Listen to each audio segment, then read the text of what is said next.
Good morning, everyone. My name is Felix Nde. I come from Kajiado. A farmer. Actually, I keep local sheep. I've been doing overtime. I'm here to learn about the best practices, quality, and reduction of mortality rate in rams. Thank you. I'm here to learn and actually get started with livestock farming.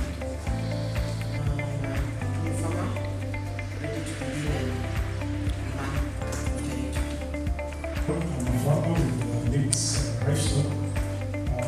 Here I'm looking for having the best practices on shaping so as to improve for livestock management. I'm very different. I'm doing sheep, membership, and now I want to venture into goods. I'm keeping Gala goats. My interest is nutrition, health, and weight of the animal. I need to learn about that.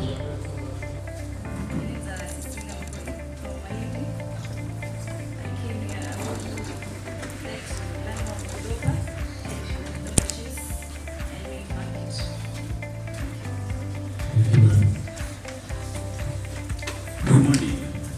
I'm Edward Monica. She's my partner from Keith County, and we are new farmers looking to get into Doba, mainly for meat market. So we're expecting to understand the meat market, what the meat market expects from us, so that we get it right from the start. I'm a new farmer. Actually, he was my classmate from when we were 13 years old, since 1978. We were working together. I'm trying to understand the money. I want to make money from this. And a lot of money.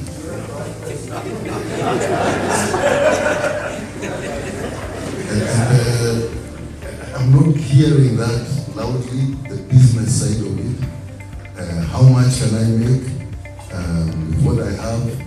What kind of consultancy is available to come and assess what I'm doing? Everybody. My name is Kimani. I am from Nairobi. I'm not a farmer by profession, but it is a side thing that I'm trying to get into. So I'm very curious to see how all these great minds here will brainstorm and get directly involved in the actual production and export of the meat. And of course, I'm also very interested in the goat. I've got a small herd, about 30 animals, and I'm just trying to learn as much as I can to do it right from the beginning. It's nice to be here.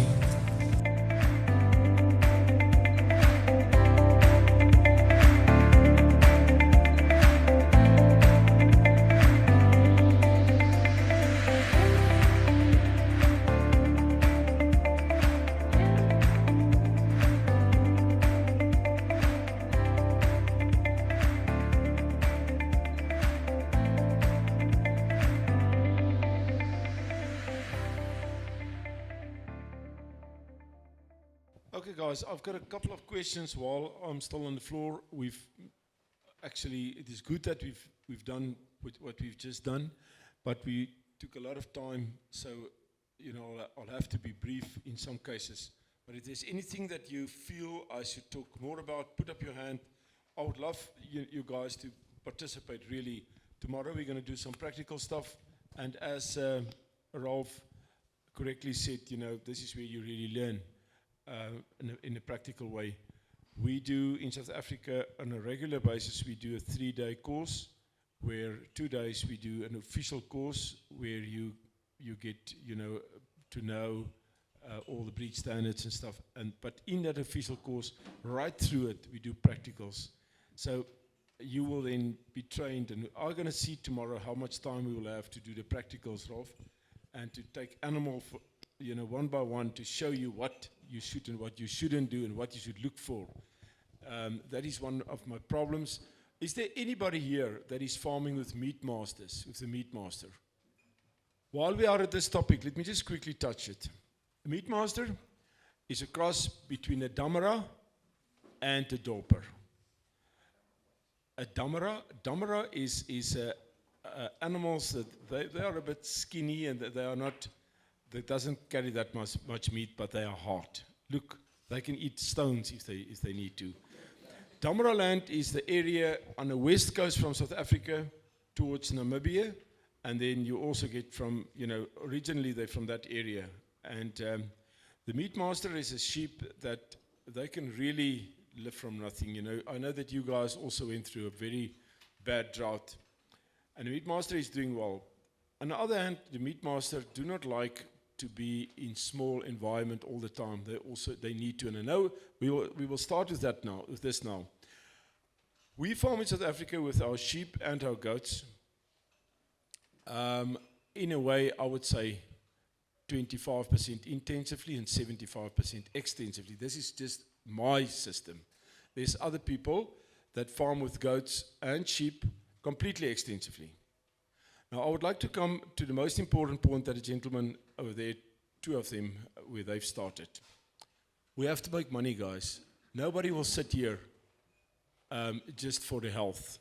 I mean, it could have been much easier to go somewhere else. We here eventually, the bottom line is, we have to make money. If there's no money in this industry or in livestock, we're wasting our time. So what I'm trying to say here is there's different ways to approach it. For example, in the South African milieu as it is at the moment, the meat prices is not that good currently, for several reasons, but we will not go there now.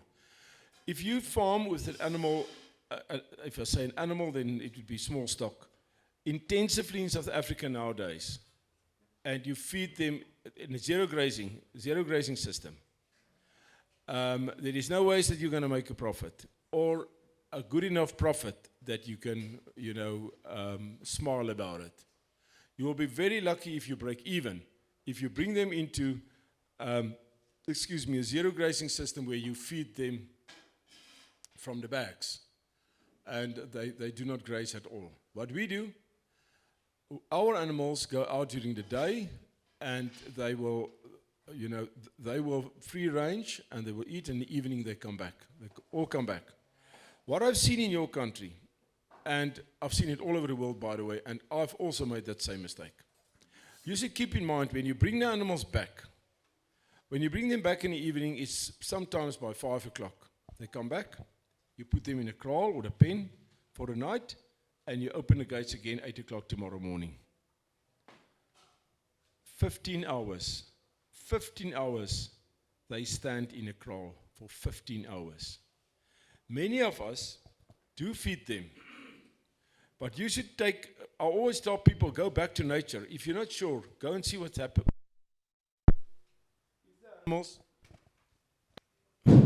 If the animals are free ranging in nature, and you guys will know this better than I do, by the time that when the sun rises, they're already, full. They've already fed themselves completely.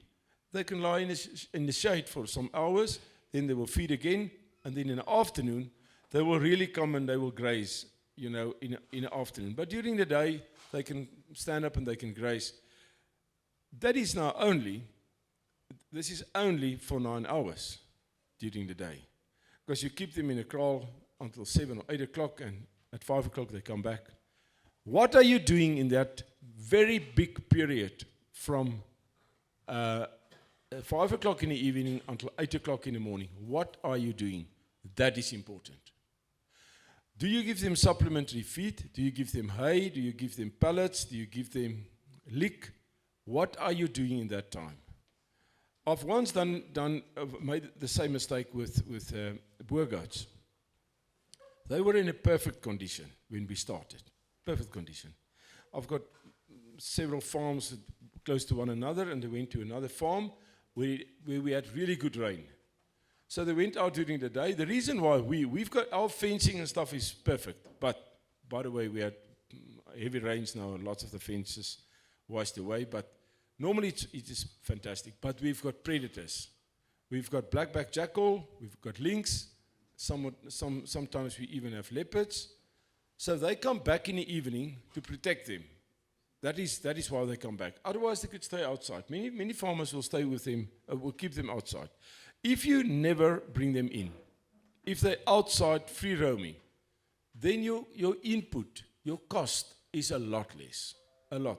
Because you will not give them supplementary feed, they will feed themselves and they will then have water, and you will bring them in once in 2-3 weeks just to see that they're fine. Then it is a different story. Your input is a lot less, but keep in mind, when they are out there and you do not give them supplementary feed, they will never grow as fast as the ones that get supplementary feed. We also have a small number of animals, our show animals, so to say, and I'll come to the grading now, where we will, some of our show animals, we will keep them in, they will be on a zero grazing.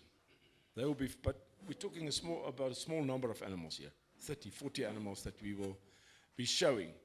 Or animals just before an auction, we will obviously bring them in and we will get them in a top condition before, like the animals that I've just sent to you now, to Accra. But the moment they bring them in and you give them some supplementary feed, I've seen the pellets down there. We also have pelleting machines and we buy lots of pellets and alfalfa or lucerne, it seems as if you guys know it like we do as lucerne. And you can feed them any corn or barley or wheat, whatever, and obviously hay. But as I said, I think the biggest, and then what I would like to say is, at that one case, we brought them in, and I had a look at the pastures available, and I thought, no problem. It's so great, There's no ways that I need to feed them. And I've just overplayed my hand by 2 weeks. Just by 2 weeks. We were probably overseas somewhere, and when I got back, I said to Oki, my son-in-law, how's the animals? He says, Daddy, go and have a look. I don't think that they're doing so well. They've already started to abort. We had abortions already because their condition deteriorated fast. Especially a goat, if the condition deteriorates fast, then you'll have abortion. So they have to protect themselves. So they will abort the fetus to protect themselves. And we had abortions. And then it's completely too late. So obviously we brought them in and we started to feed them again, give them supplementary food, feed them, they recovered. But we already had some small number of abortions. Because the moment that the animal is getting, this is only for goats, the sheep they do not abort that easily. But you guys should understand, if you do not feed them for 15 hours, and they only have their normal grazing for 9 hours, it is unfair. What you do to the animals, and it's not only you, that we're doing it all over the world. You save a lot of money, but not giving them hay and some concentrated feed in the evening. You should, if you want top production, and if you want animals that will grow fast, even I've been on Philip's farm the other day, I've told him that please do not mate these animals. Do not mate them. Don't mate them before they're 45 kgs and 10 months of age. You can cover them when they're 6 months old.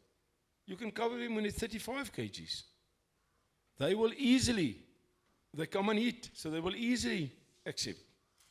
But that's not what you want. You want them to grow out, to be able to raise their kids, and you want them to have a proper milk production. Coming to that, to have a pen here, can you clean it please, Wisdom? While we had a feeding, I want to show you what we do. And this is especially for goats now. Sheep is a bit different because they're much harder. But I can also see that there's people here in this audience that is unhappy with the Dorper sheep as it is at the moment. They are not doing that well. Again, I don't want to sort of come up for the Dorpers, but your climate is completely different to ours. And as the gentleman said, I've missed your name again, sir? William. As William said, is the meat master. They are really hard guys. They've got a small little fat tail coming from the Damara. So that is sort of a protection for the meat master. In South Africa, nowadays, meat masters, the numbers of the meat masters are increasing so fast. Yes, sorry. So he's talking about Damara sheep. So it's D-A-M-A-R-A. That's right. Damara sheep. Say again. Ja, sorry. Damara, Lisa, maybe jy moet dalk omskryf. Ek skryf so flip lelik.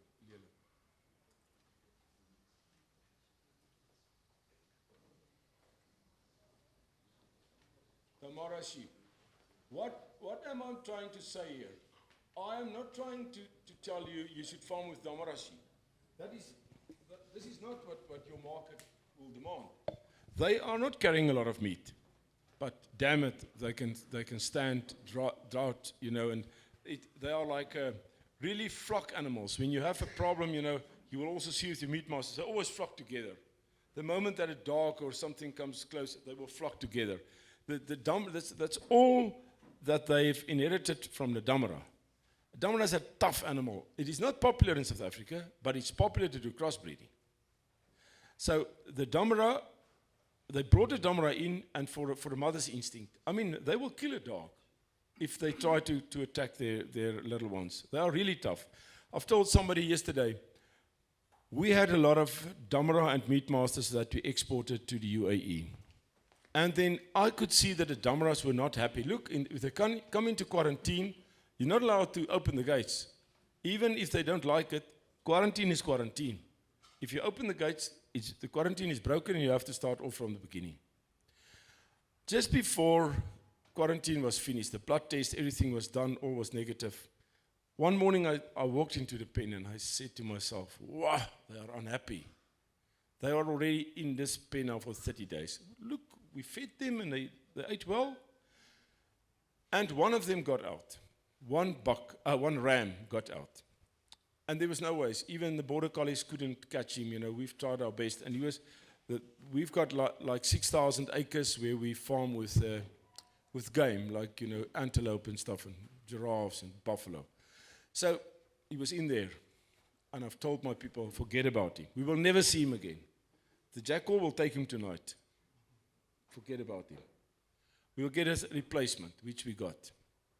And then 9 months later, we've got German neighbors. The woman called me and she said, there's a strange looking animal here behind my house in the old dry dam. Will you come and have a look? So I went there, and through the binoculars I could see that this is the dam ram. 9 months later, he was on his own, but he lost his one horn completely, because they carry horns, the Damara. Pretty big horns as well. Oh yes. Can I have that pointer, please? So you can see the horns. This is actually small horns. Here you can see much bigger horns, from the Damara, and they can be different colors. But now you can see, William, you can see your meat masters, you know, because they are smooth looking, and this is one of the problems with your dorper sheep in this country. Since it's so wet and muddy, sometimes of the year, the dorper sheep, it is difficult for them because they do not shred their wool fast enough. And then you have what you've seen, Philip, and your place we've also seen, that they suffer when they do not shred their wool. And obviously you don't shear it, you don't clip it. But bringing in the meat master, bringing in the Damara blood, they are now smooth. There's no wool, no wool at all. They are like the boer goats, for example. They have like a smooth pelt.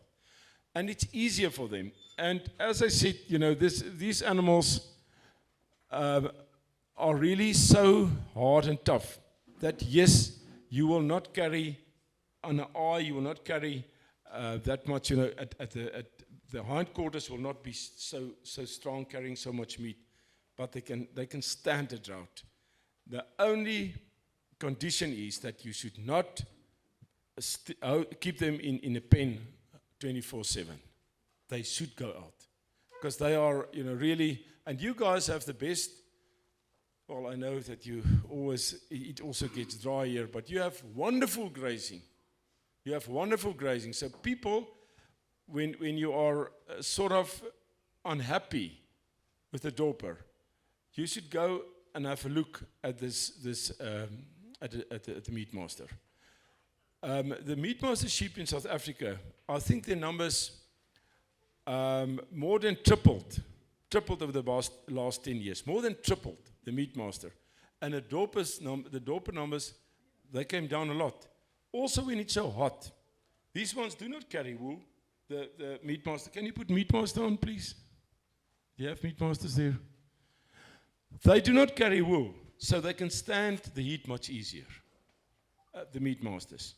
And as I said, you know, they are herd animals. It's actually, when you have them in a pen and you want to treat them, it's difficult because they always want to be close to one another. Not like a dorper sheep. But yes, I'm a dorper breeder.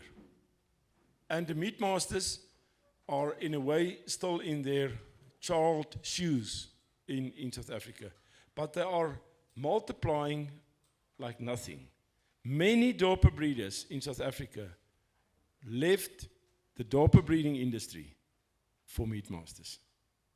So if my answer is this, if it is about, the fact that dorpers crossbreed perfectly, there's no problem, and there's also the meat production is good, it's actually excellent. But if you suffer for adaptation, if they do not adapt that easily, have a look at the meat master.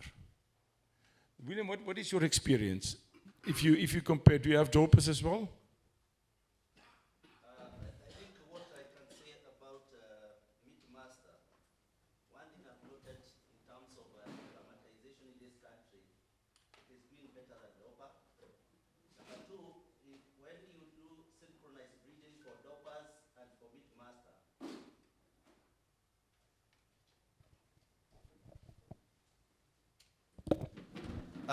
what I'm saying, I have done, I did import both males and females, so I'm breeding meat master separately. And I know some of the audience here have visited my farm and have seen them. What I'm saying, if you do synchronized breeding, because we are looking at the Kenyan perspective now, and that's what he is trying to allude, you have dorpers giving birth today and meat masters giving birth the same day. The kids look like they are 1.5 months ahead of the kids for dorpers. In terms of weight gain, again, they're always ahead. In terms of carcass weight, they are ahead. And also because they don't have the wool, you find that they are not attacked by ticks. You say they're ahead. Would you say meat masters are ahead or the dorpers? The meat master kids grow faster than the dorper kids. The other thing is that you find they are resistant to ticks. We normally dip our animals weekly, but you find the dorpers will have a lot of ticks attached to the wool, but these animals, you find they don't get those attacks. So that is another thing I have identified. The other thing is, when there is a small change in weather, or let me talk of climate season, and Kenya, you know, we don't have 100% rainy season like other equatorial areas, you find these are animals you can breed within a Kenyan cycle of about 6 months, and you're reaching the target to take them for the market. You find that and when the drought strikes, they don't drop their weight like the dorpers. You have to retreat the dorpers to your paddocks and start feeding them again. So those are some of the advantages I can testify that meat masters, for those who are looking for meat, it's the way to go. Thank you. Thank you so much, William. Yes.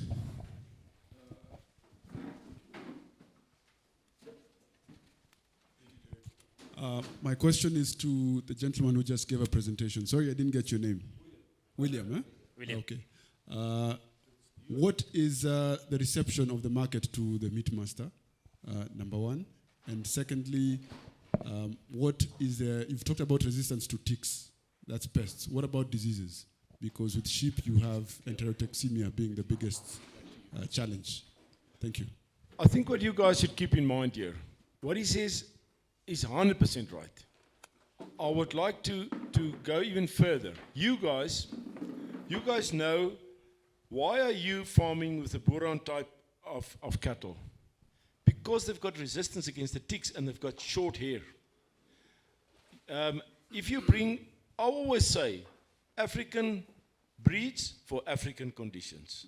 If you bring from Europe, these long-haired stuff here, it doesn't matter which breed it is. They're fantastic there because it's cold. But when you bring them here, this is the place where they are. Welcome, God, welcome. This is the place where the ticks are hiding. They get, it is hard for them with the long hair. The dorpers are really in South Africa. The dorpers are in semi-desert areas, guys. And I don't want to be negative here. I'm a dorper breeder. I want to send you dorpers, but to me it's important that they should adapt. I can see that there's like negative there's a negative spirit against the dorpers. And this is the only reason why I said the meat masters, they are tough and they grow. My first sort of experience with meat masters, Lisa and myself, we've been in Uppington on our way to Namibia, and there was an agricultural show and we stayed over there. And the guys, we had a couple of beers, and the guy said, tomorrow morning you should come with us. We will show you why you should farm with meat masters and not with dorpers. I said, no, I don't have time, but you tell me. They said, we will show you when you go into, and it's extensive farming, completely extensive farming. Pens as big as 600-700 hectares. They said, if you go into the into the camp, you will see, go to the water, all the dorpers will lay at the water. The meat masters will be grazing all over the place because they are, short-haired, and they can take the heat that much easier. And don't make a mistake, half of them, it's still sort of dorper blood. So they're still carrying good meat. And as William said, but he should tell you himself, how well they adapt and how fast they grow.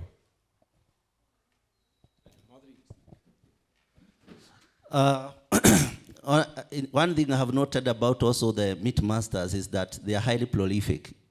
If they are doing well, like normal things, deworming and vaccination, you find they have a lot of milk.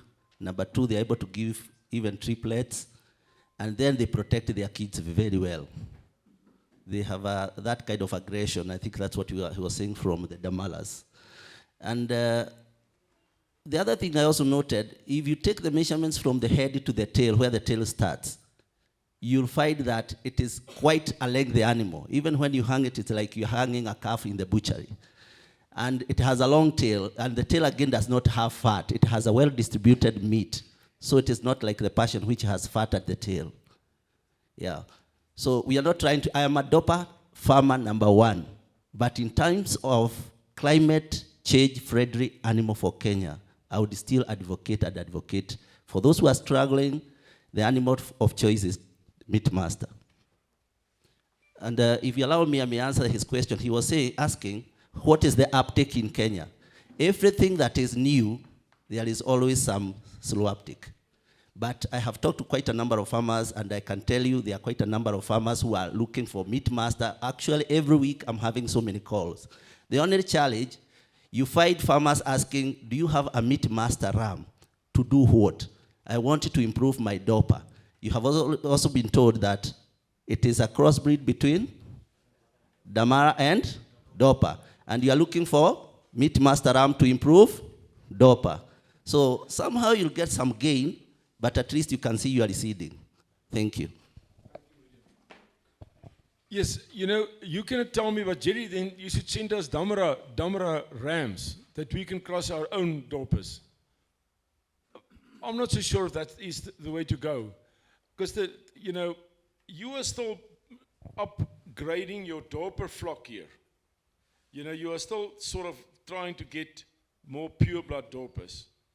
So now to bring in a Damara ram, I'm not sure. I don't know what your opinion is, William, but to bring in a Damara ram, you will not like what you see when I bring a Damara ram. You will tell me, what is this? The animal appeared to be skinny, but they have so many positives that many farmers in South Africa put them now on their dorper rams, and they then get their own meat masters, to multiply the numbers, because the numbers in South Africa of the meat masters is growing like crazy, but not fast enough. And when you get a drought like you had, and William also confirmed, you will not believe it. they keep on producing. You will still have kids. They are so fertile. And when your daughters are really in a position that you have to feed them, the dominants will just go, they will just carry on. Because they are really harsh. Yes. Thank you very much. Meat Master, I hope you're listening. Listening to you talk, and I'm wondering what is the major difference between what you're calling the Meat Master and the black-haired Somali sheep, which we've known for very long. I come from Kitui South. We border the Gala, the Boran, all those people, and they keep perfect, sheep, if you wish. And I mean, if you see the black-haired sheep, you could think it's a dopa, and it will weigh up even to 100 kilos. Then you also have the traditional Somali sheep. And when I see the images there and hear you talk about the resistance to tick, to disease and everything, banging together, being very protective, and having grown in that environment, I would want to hear what are the differences here. And he mentioned Boran, which we know again is also from that same region. And, the Gala goat is the equivalent of the Boran, when you go to the goat kingdom, if you wish. And I think we need to be looking locally also and seeing some of the things we may be disregarding as we talk about other breeds, and particularly when it comes to climate smart farming or being adaptable to the environment where you're in. Thank you. Thank you. I think, William, I'll give it to you now. I know you've got a lot to say now. Look, this is a Meat Master. The ones that we've just shown you, the previous ones, they were Damara. This is a completely different ballgame, guys. This animal is carrying a lot of meat. I don't know the Somalian goats, sheep. What I've always seen is just a flap-sided animal that is not carrying enough meat, in my opinion. I hear what you say. They can weigh 100 kilo, but what is your meat yield out of that one? Yeah, this is more like the Persian that we have in South Africa. We've got a Persian sheep that is a fat-tailed sheep. But this one, look at the muscling of this specific animal. Do you have more there? But we are now off the point. I'm just going to give it to William quickly. Yeah, sorry, I think I'm coming back too many times, but it's because of the interest, and that's why we are here. I want to say something about the Somali sheep. I want to say something about the Persian. At one time in my farming, I have done all. And whenever you try to sell the meat from Dopa or from Meat Master, one difference comes in, the fatty part. Both the animals you have mentioned, they aggregate fats in various parts of the body. And those of you who normally, who are conversant with meat, it's not desirable to have a fatty area. You should pay attention, guys. What he says is very important, especially for the meat. Yeah, and actually, if you look at some of the demands from those who buy our meat, call it Middle East or the Greenies or whatever, they are looking for meat that is nearing marbled meat. Whereby you see that mathematic book or the cobweb, you find that the meat looks like it is packed in a cobweb. There is the white and the red, the white and the red. That's the quality meat. And the animals that have proven to be nearing that, these are the animals we are talking about. Otherwise, if they have a lot of aggregation, and then again, there is also, I don't know whether it's a belief or something, there's a lot of allergy when you eat those animals compared to Dopa. You find people having a lot of allergies, I don't know why. But that one, I'm not a medical doctor, but I know there is that association with the fat and allergy. Can I ask that we carry on, yes, Chris? Just Chris, and then we'll carry on with the goats now. Just a quick comment. I remember saying we were brought up herding, especially the Persian, the Somali blackhead, from childhood. I think what my brother asked about, what William is saying and what he's saying about the black Persian head. For it to, I greatly doubt, and I really want to see the 130 or 120 kg, even live weight, leave alone carcass weight. I still wish, because we've been exporting, and I'm purposely talking from Marsabit, and it's getting to 45, 50. If you get 50, you are good enough. And somebody like Mohammed can also attest. So happy to see the 100 kg for the Persian blackhead. 2, the other thing is you gain even that 60 at within how many years? It could be 3 to 4 years. We are talking of genetic improvement that can give us that weight in 6 months. And what the world wants is lean meat. Okay? I think I'm just not disregarding what my brother is asking, but I think all is about improving the genetics, reap your investment within the shortest possible time with proper investment, and look at what is the market asking for. Okay. You know, you should breed for a specific market because you've got a market. And they want a young animal. They want you to slaughter them before they're 6 months old. From 4 to 6 months maximum, is it right, William? This is what the market demands. Where is the pilot now? That's gonna, yeah. So this is what the market demands. You need an animal that can grow fast. Let's get back to the goats, and I'll show you what we are doing.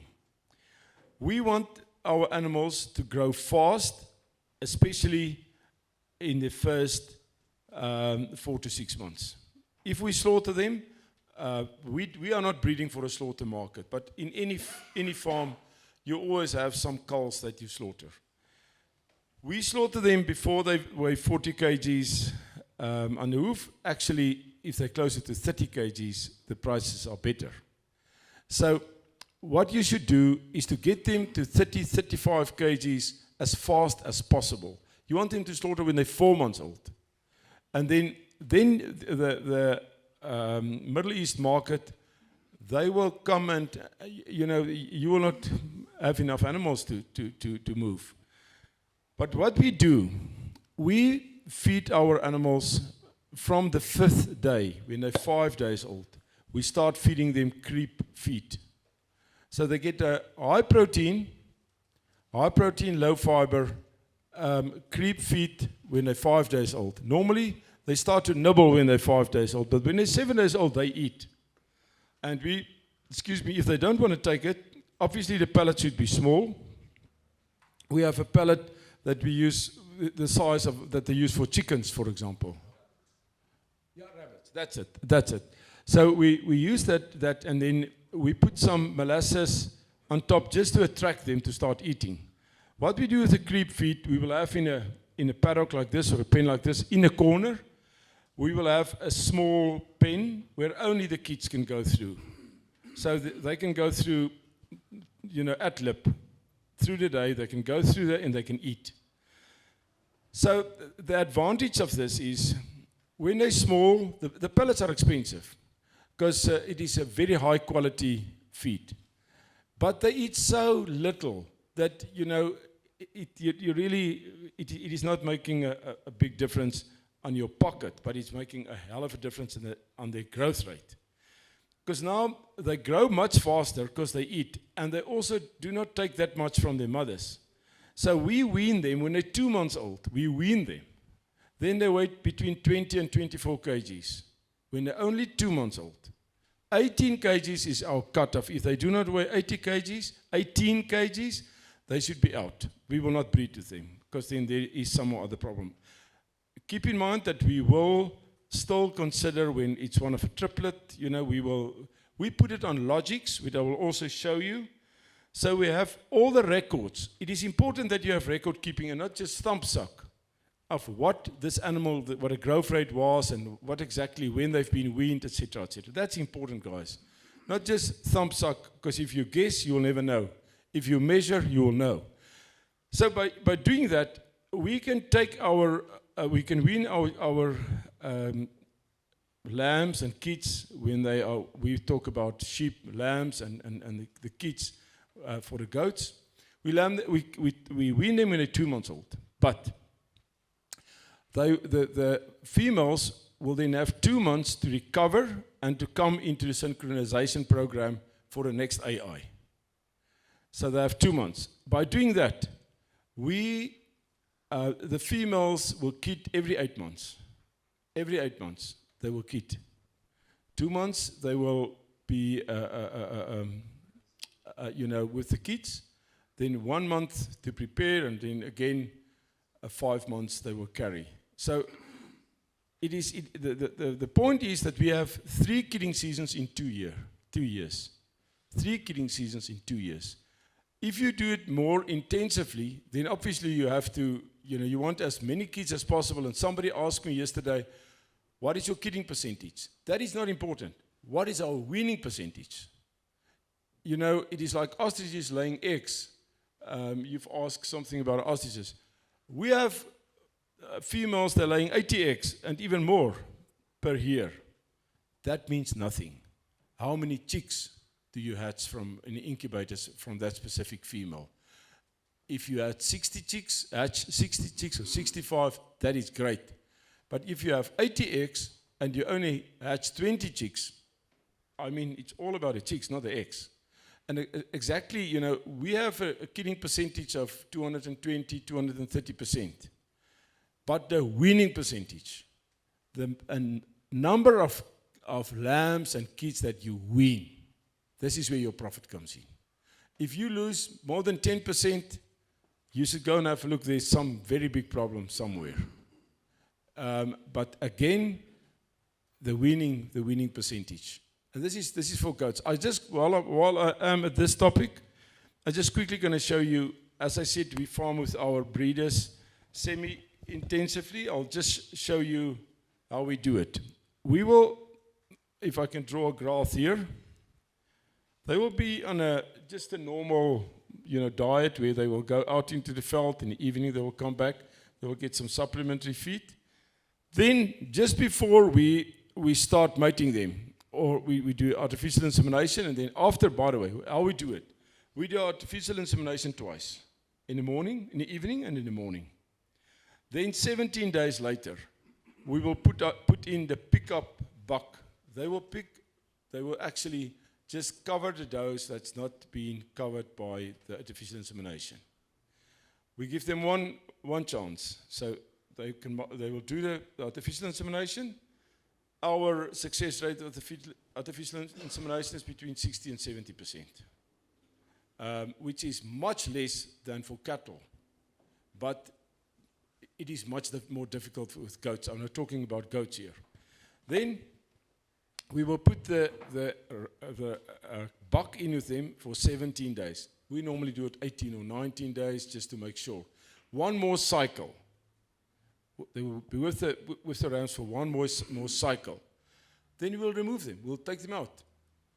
The second time that a doe does not fall pregnant, she's out. Doesn't matter how good she is, she's out. If she twice miss a pregnancy cycle, she's out. So what we do, we will flush them here. We will increase the protein like fast up to a point, even faster than this. I'm not talking about within a week. And then we will keep it there. Then when she's there, she's ready to be mated. So let's say we start here with, you will be familiar with the condition out of 5. If we start and they are 2 to 3 out of 5, you want them to be 3 to 4 by the time that that you mate them. So you want to pick up their condition, and they should be in increasing physical condition. Obviously, you have to see that there's no parasites, etc., etc. But you want this, and then they will be there for 17 days. That will be 17 days, and then another 6 weeks. You will keep them there, because you want the embryo, or the fetus, not the embryo, the fetus, you want it to really develop well right in the beginning. Then we will gradually bring it down to there again. And then they will go there. Sorry, I will never be an artist. So from there on, again, like 3 weeks before kidding, 3 weeks before kidding, we will again increase their protein, because you want them, and we then need, you want a flow-through protein where you can make sure that they have enough milk. You want them to produce enough milk. So we will increase it there until, weaning, and then they will come back here. So we will not keep on feeding them. We feed them according to the cycle where they are. This is our breeding dose and our breeding ewes. That's what we do. But it is always important that you should have the ability to determine if your veld conditions, if your grazing, if it's good or not. And that is important. You should, your footsteps should be in the veld. What I mean by that is you should get there. You shouldn't ask, you should get there.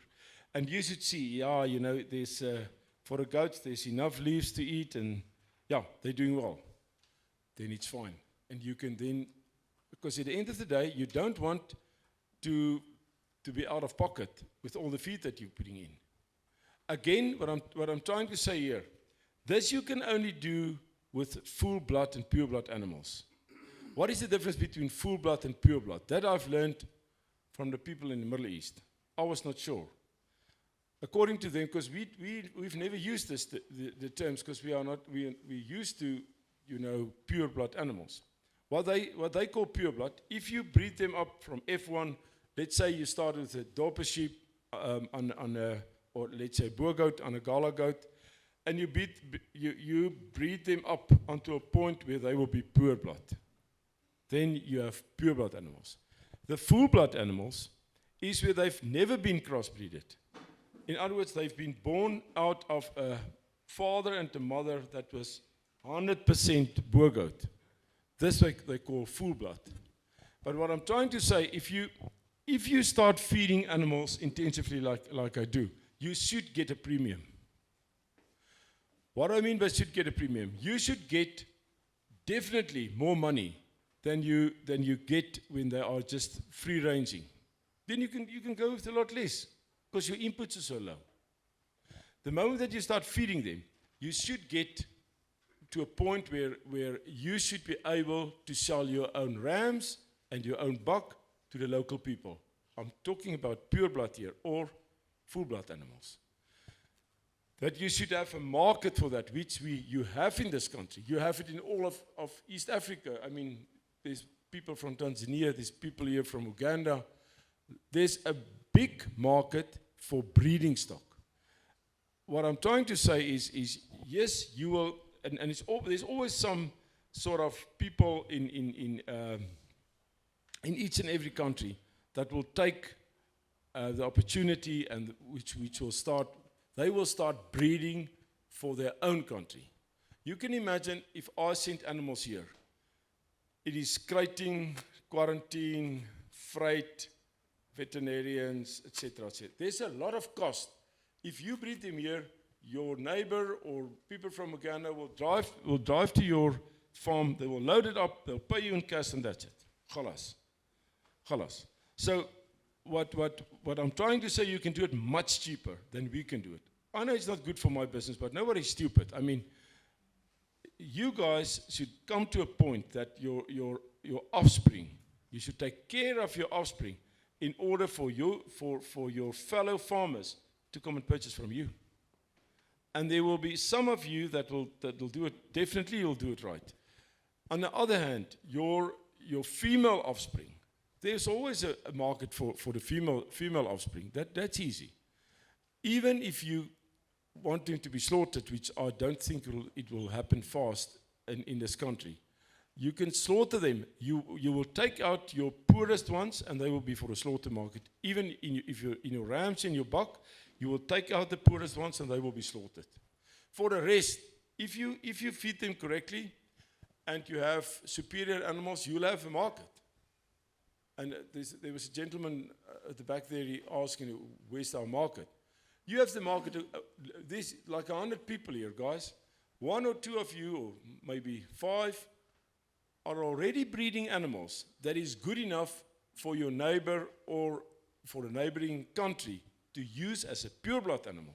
for crossbreeding of whatever he wants to use it for. That is the point. If you get a premium, say let's make a simple example here. If you get for animals who are free range, if you get $100 for the young animals, $100, you can't feed them $50. You can't put $50 feed in them and then still think you're going to make money. But if you get $500 or $400, it's a different story. Because what I believe, and it's not what I believe, that's what I know, a poor quality animal eats exactly as much as a good quality animal. And this game that you guys are interested in and already in is not a numbers game. It's not a numbers game. It's a quality game. And now you see that even the Middle East, they are confirming this. They want quality, guys. I've got a good friend, and there's somebody here from Uganda. I've got a good friend. I will go there next week, I think, on Tuesday. He had like 3,300 does, Savannah crossbreeds. He visited me on the farm, and I've showed him. And he will not even mind if I mention his name, Dr. Amisi Samanda. And I said, Amisi, many of you would have followed him on his TikTok and WhatsApp, and YouTube.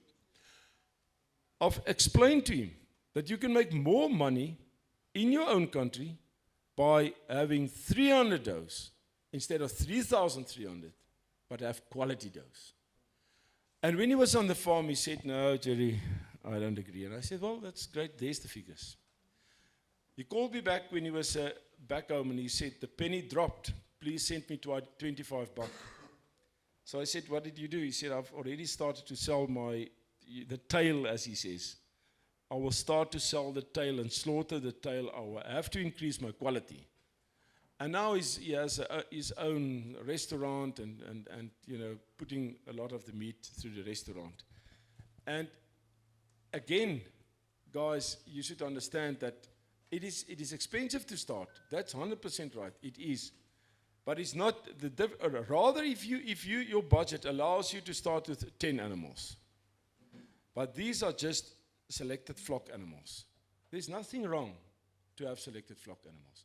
But especially your breeding buck.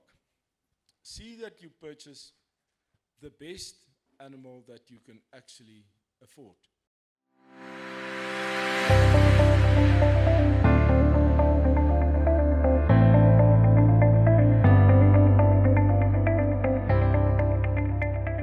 My names have been introduced already. My name is Dr. Rashid.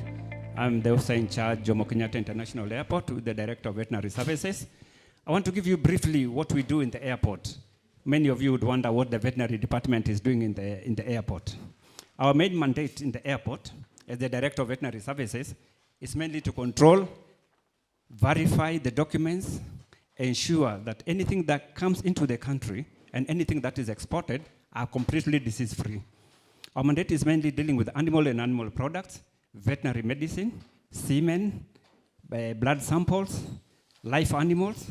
Like now today, the main topic of today is live animals, sheep and goats, cattle, horses, day-old chicks, turkeys. We also have turkeys, hatching eggs, and many others. But today our main focus will mainly be on sheep and goats.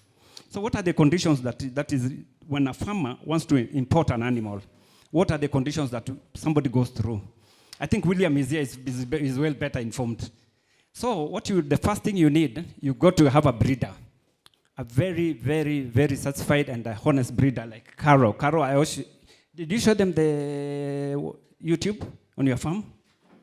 The YouTube on the farm.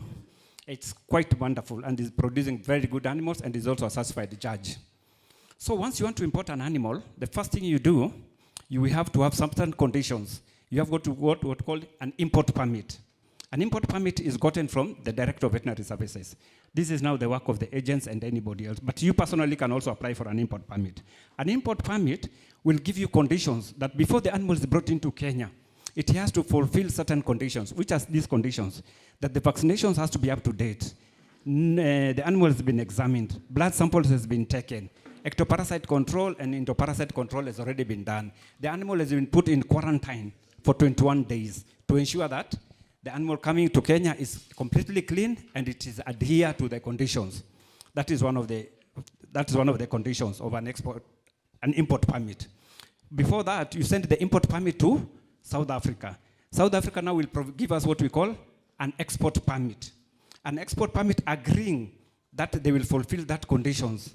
They will fulfill the other conditions coming to Kenya. Likewise, we need them go to quarantine. We need them have all the vaccinations done. We need them to have all ectoparasite control. And these animals that are pure breed. Especially when we come to people, these pet lovers. Pet lovers would really have to have a pedigree. And that farm you are going to import an animal should have a pedigree. Like Caro is well known for thoroughbred. So once we bring an animal into Kenya, it comes to our Jomo Kenyatta International Airport. It's offloaded because we also do what we call animal welfare. Especially once the animals arrive, they're immediately gotten out of the plane, brought to our office. We open them up into our holding grounds, give them water, examine all the animals with their ear tags. In the goodness with this time when you import an animal, it's got an ear tag. Now that ear tag will show your name. That's what we do. We'll give a condition and your ear tag and your name. William here will now facilitate with the kind logistics. They will facilitate all the documentation, custom documentation, the health certificate, import permit, export permit. Then you will receive your animals to the farm. Then what do we do once we get to the farm? Because we've got what we call shipping fever. Some animals have been a bit disoriented. They're a bit tired. So once they come into the farm, you relax them, give them at least water, because already you'll have a what we call a sheet that shows vaccination has been done. Yours is only to take care of the animals. Another second thing that we think is very important is these animals have already been oriented. They've been already put in 21 days. So when they come here, the conditions is not very, very different. It's only that we insist that you do what we call disease control. You'll adhere to the disease control, deworming programs, and feeding and housing. Those are the most important things. Another second thing, what we do in the airport, we've got a lot of animals day and night being slaughtered in export slaughterhouses. We've got 7 export slaughterhouses that we cannot manage their demand. We've got NEMA, which is in Kasarani. We've got QMP. We've got Ken Meat. We've got Umbra. We've got Farmer's Choice. We've got Choice Meat. Which one else did I forget? No, I think those are the 7 slaughterhouses. These 7 slaughterhouses are ready to buy your animals at any time. In fact, even like when this Ramadan is just passed, we could not even satisfy the demand. The demand has been very high. So what we do, through Henry, we need to have an association, a strong association that will voice your demand and your conditions. Once we have an association, we go to the umbrella of association. Through the help of Cadro and the rest, you'll open up an association for us. They will train you guys. We'll have what we call satisfy bucks and other breeding animals. And stamp-boots, exactly. Stamp-boots are these animals that have been purely bred and they've got their pedigree records. Once we have that, we'll really improve on animals. What we are asking now, what we are really asking, we need to have proper breeders. We don't have to have breeders who goes to auction areas, get animals that has been auctioned or culled animals, then they bring them to us here and we find them, the animals are doing very poor. What we need is certified breeders, good farms, that will give us exactly what we are asking, value for our money. Once the animals are here and we take care of them, I can assure you, we are going to very far. Once we have these guys doing for us pastures, feeding programs, disease control, housing, then I don't think there's anything that can really pull us back. As we speak today, we have 15,000 sheep and goats that's going to Oman from Lapset, Lamu. They've done their vaccination, they've done their lab test, they've already been in quarantine. Now they're being loaded into the ship. Within a few, it takes about 14 days, 12 days to reach Oman. But now we say, because those ones are going live, we need to do what we call value addition. We need to take these animals to our slaughterhouse. We need to create employment. We need the hide and skins. We need the other value addition. We need to create employment.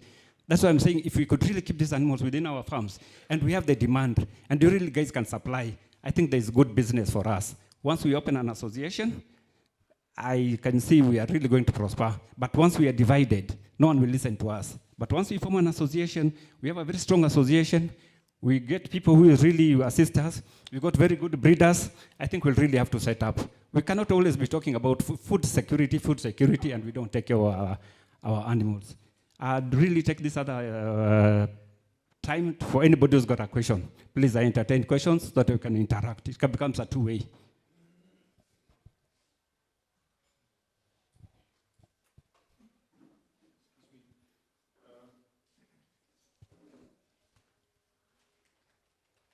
Thank you, Doctor. I can really just say amen on what you've said.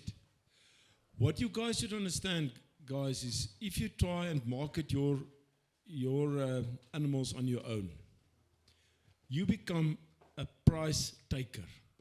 In other words, let's again use the Middle East as an example. You might have 100 animals for sale, but they're going to offer you a price, and you've got no muscle, you've got no ways, because you are just a drop in the sea. The moment that you have an organization behind you, you will have a board of 4 or 5 people in an organization, and these people will negotiate on your behalf. You will have a negotiating arm to pull with. And you can tell the Arabs, hello, we are not selling 100 animals to you. We're going to sell 20,000 animals to you. And the members will bring that together. But now, the prices that you're offering us, it's not good enough. I know the Arabs well. If you talk about numbers, if you mention 20,000, it's a completely different ball game. Now you've got inputs in your own prices. They can't just come and offer you prices that's unacceptable, but you've got no option. Your organization and your leaders in this organization, they should negotiate on your behalf. And that's going to put a lot more money in your pocket. But you have to trust these people, whoever you should select them and elect them, and these people should be accountable. They should really do their best for the whole of the country. And there's going to be a lot more people involved in this than 100 or more that we have here in the wall. So, but please, the organization is your first step to success. Thank you, Mr. Henry. Thank you. Please, anybody feel free.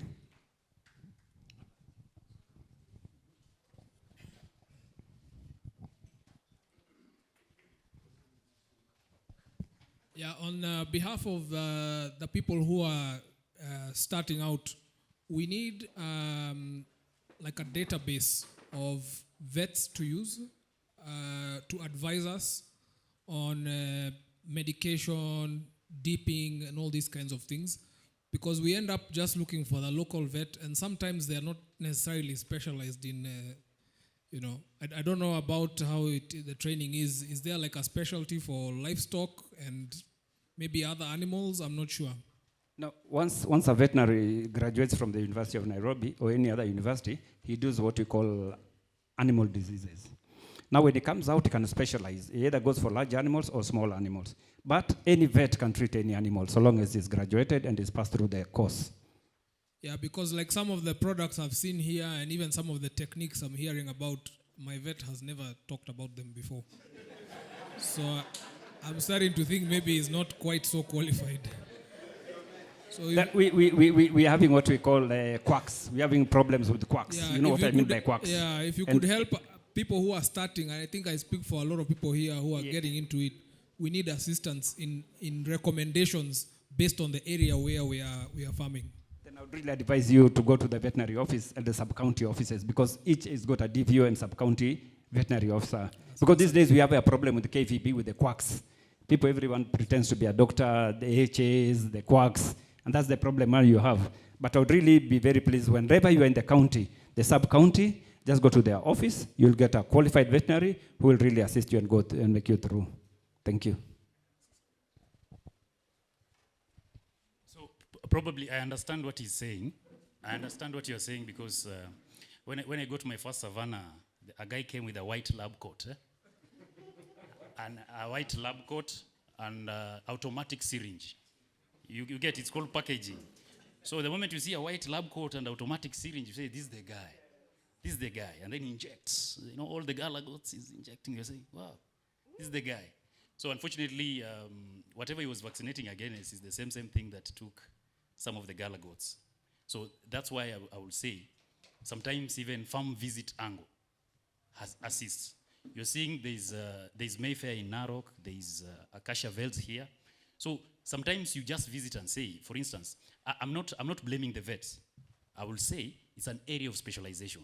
So some of them are not very good with small ruminant animals. They're very good with cows, because the moment someone calls you and is saying he's having 1,000 cattle, and goat master is calling you for 2 goats, 2 boer goats, they will say, I'll go to where there is 1,000 shillings per cattle.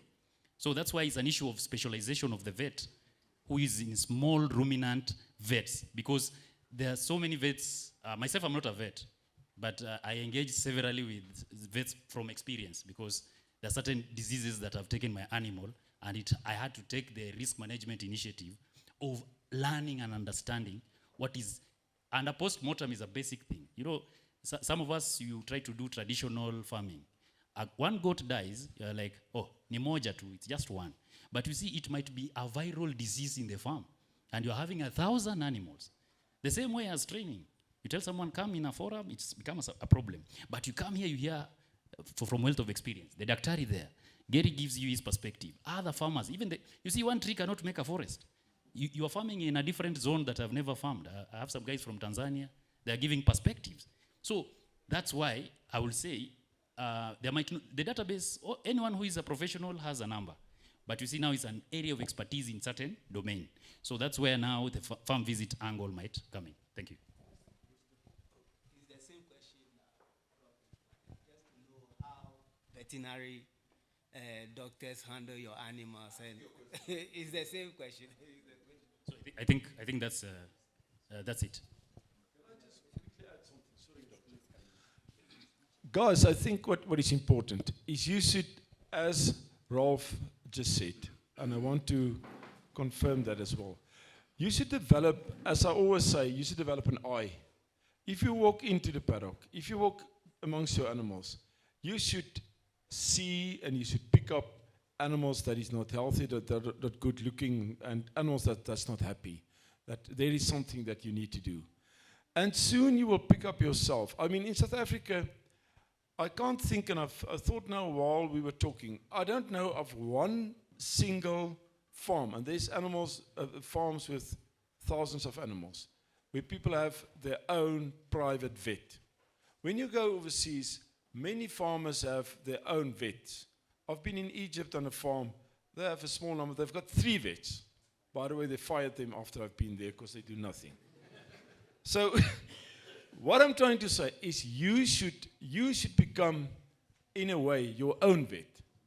And you will soon learn. I've got a very good friend who's a veterinarian, and I learn a lot from him.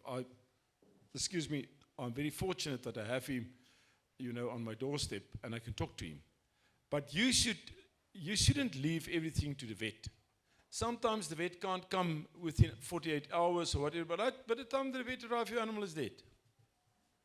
So please see that you can do the basic stuff. I also tell people, don't just look to see.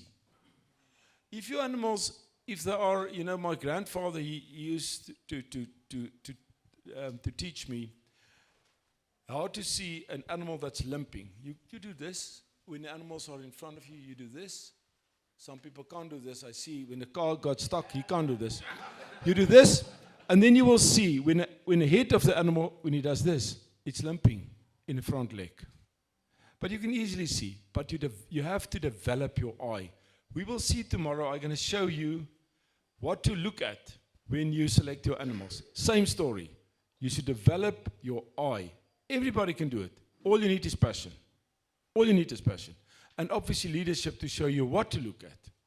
And again, as I said, we have official courses on the farm in South Africa every 2-3 months. You guys are more than welcome. But it is important that you should take ownership for your own animals. And not forget about the vet, but you shouldn't only depend on the vet. Thank you so much. Okay. Hamjambo. I think I want to add something to his point because Wengi took a rural. Rural means I'm talking of Kajiado and Machakos. Mr. Rashid, first of all, thank you so much. We have interacted so much. The problem we have is the vets who are there. Like in my area, a vet is told to cover from Mashuru to Makindu, 100 kilometers. From the government, I'm talking of county vets. And then I come to find out that vet is just a certificate holder or a diploma holder. Vijana, yani wazee, kuna pali tunataka tufinye makende ya serikali tufanye hiyo kazi. I'm telling you, the vet who comes here, my God started aborting, he didn't know. So as an association, we need to have vets also, they get training. Because Rashid, you are a university guy, but yule mtu ni diploma holder, hajui. And then ukiita, anasema nipatie fare nikuje.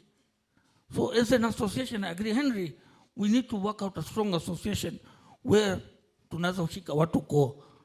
Tunaweza kufanya hivyo bana. Tunajua mambo ya maandamano, sisi ni specialists. Asante sana mheshimiwa, asante sana. Yes, karibu. Thank you very much. I think this goes also to farmers. Some of farmers need cheap things. I just give you an example of one of my neighbors. As he had mentioned, some of these things are not veterinary, they have certificate or diploma. Others are community animal health workers. So one of my colleagues just got this community health worker vaccinated, I don't know, vaccinated or given antibiotics for 65 nannies. The 65 nannies who receive treatment 30 days all died. You see? Just because of using work person. So you may see it is very cheap to get this person just in your neighborhood than asking somebody who will ask for facilitation in terms of transport and also for his professional fee. You better go for professional person than paying cheap and the whole of your flock die on the same day. Thank you very much. Thank you very much. I think that the saying goes, cheap is expensive. So the best advice I would give is every county has got a veterinary office.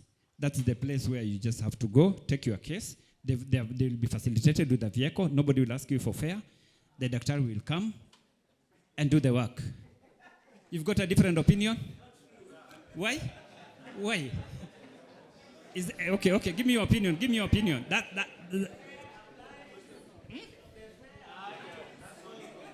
Just a minute, somebody's got a different opinion. Let's listen. Really, not to belabor this point, but what you're saying is not Mambo ground, different. You will still be asked for those fares and whatever I need to see.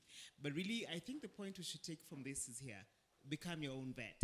And then I think somebody also talked about, amongst us farmers, we also know who is a credible vet, who is a reliable vet. We need to talk more. And then the vets in the groups also need to come out and say, I'm a vet. I also don't know why they become afraid. Yes. Doctor, sorry, I keep on interrupting you. What you guys should also understand, I don't know if you have PPR in this country. You have PPR? Yes, we have. Yeah. We have controlled it so much. Right. So let me just give you a simple example. South Africa is free of PPR. We don't have PPR in South Africa. Many diseases you will have here, which we do not have, and vice versa. What you should understand, when animals from South Africa, doesn't matter which breeder, not even allowed in South Africa to have PPR vaccination. If they catch you with PPR, I wanted to help with them. I wanted to vaccinate them in South Africa before departure. Then I know they've been vaccinated even before they depart from South Africa. I spoke to my vets. They said, if you do that, you are in deep trouble. I know that you think and what you want to do is to help him, but we not allow PPR vaccine in South Africa at all, because he might have 100 animals, and then for some other reason you send only 99, one stay behind, and 3-4 weeks later somebody might come and test positive for that specific animal which you have vaccinated. So they will test positive for antibodies. Not allowed. Point that I would like to make is you guys should see with every exporter should be able to give you a list, and you should demand the list of the vaccinations.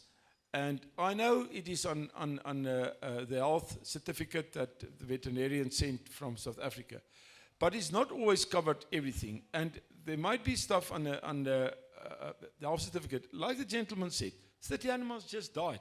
How on earth? I mean, keep in mind that there's certain diseases that you will have to do vaccinations upon arrival. The doctor will also help you with that. But it is important that you keep people accountable. Keep people accountable if they send you animals and they've not been vaccinated or they've not done the test according to the protocol. That is important, guys, because who's the losers? You guys. You guys are going to lose. So demand, I mean, when we send animals to whichever country, I send a complete list. They know exactly what's been done and what should be done upon arrival. I was now cross with somebody in Ghana. He sits in America. He waited almost 1 week before they vaccinated PPR, like Harold. It should be done immediately, guys. Because our animals, if I have to use PPR as an example, they've got no resistance, our animals from South Africa. No resistance against diseases that is not that you can't even find in South Africa. So it is important that you should know what you should do upon arrival. Sorry, Doctor. Thank you. I think what we want to do is, there are diseases that are called endemic diseases that are in that particular country. There are other diseases that has already been eradicated. Then there's other diseases that has never occurred, like he talks about PPR. Let me give you a bit of story about PPR. PPR came through Sudan. We had some pastorists who came through Sudan, through Turkana, so we had an outbreak of PPR. That is why when PPR is now endemic in our area. We could even take another example of FMD. South Africa also have a FMD. We've got the SAT1, SAT2, AO, and C. So those are some of the diseases that we need vaccinated in South Africa before they come into Kenya. Those are some of the conditions we give. Brucellosis is another example. Yeah, brucellosis as well. Yes, but other diseases that are not endemic in South Africa, we don't demand it for vaccination. We don't. Like we cannot tell them to vaccinate PPR, which is not endemic in South Africa, but it's found here in Kenya. So when the animal comes, it comes to your farm.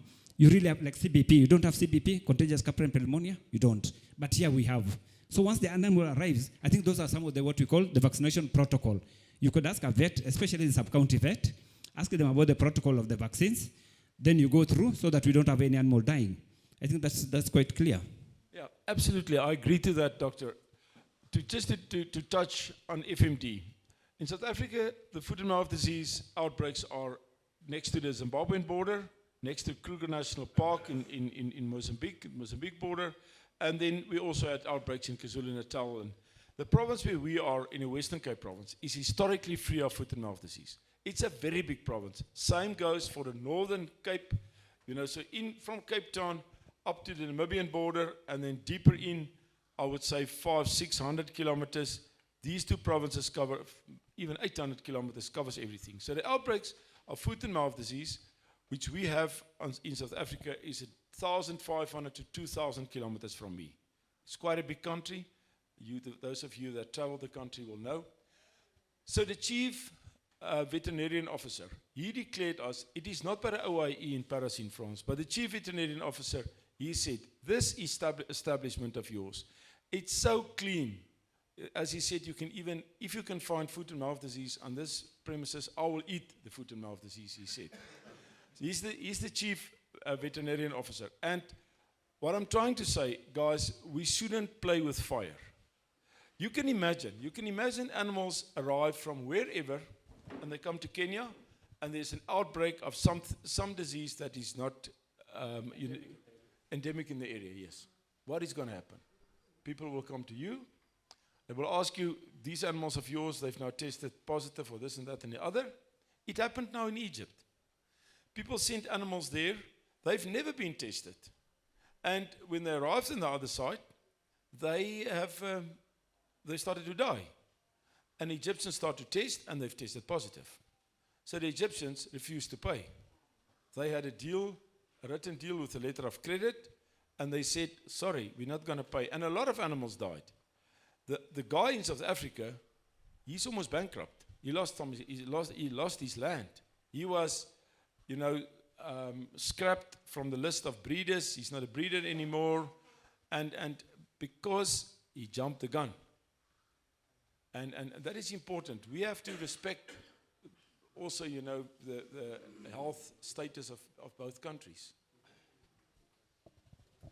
I think he's got a question. Peleke.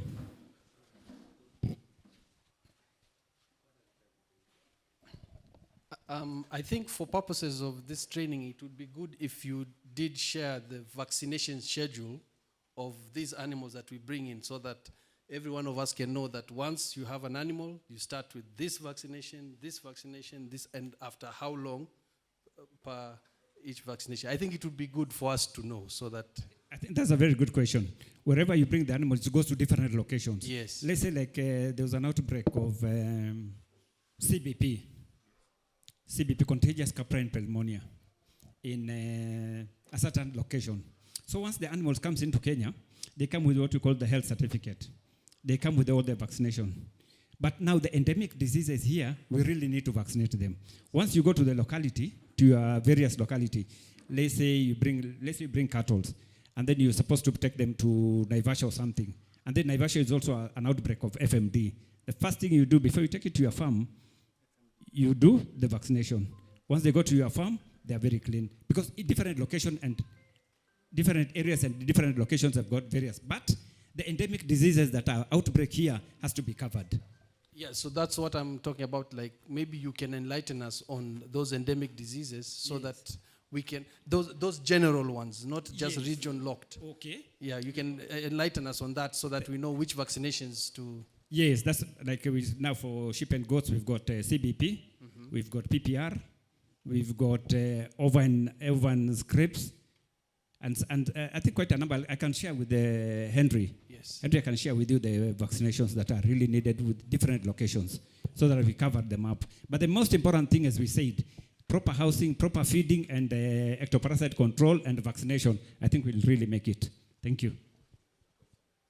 While you have prepared your question, let me just, what doctor said is true. You should be in constant contact with your county's state vet.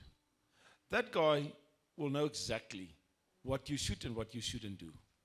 So, for everybody to go to the doctor, he has a lot of work to do at the airport. And he has colleagues all over the country, am I right? Yes. And these people on your doorstep, they will know exactly what you should and what you shouldn't do.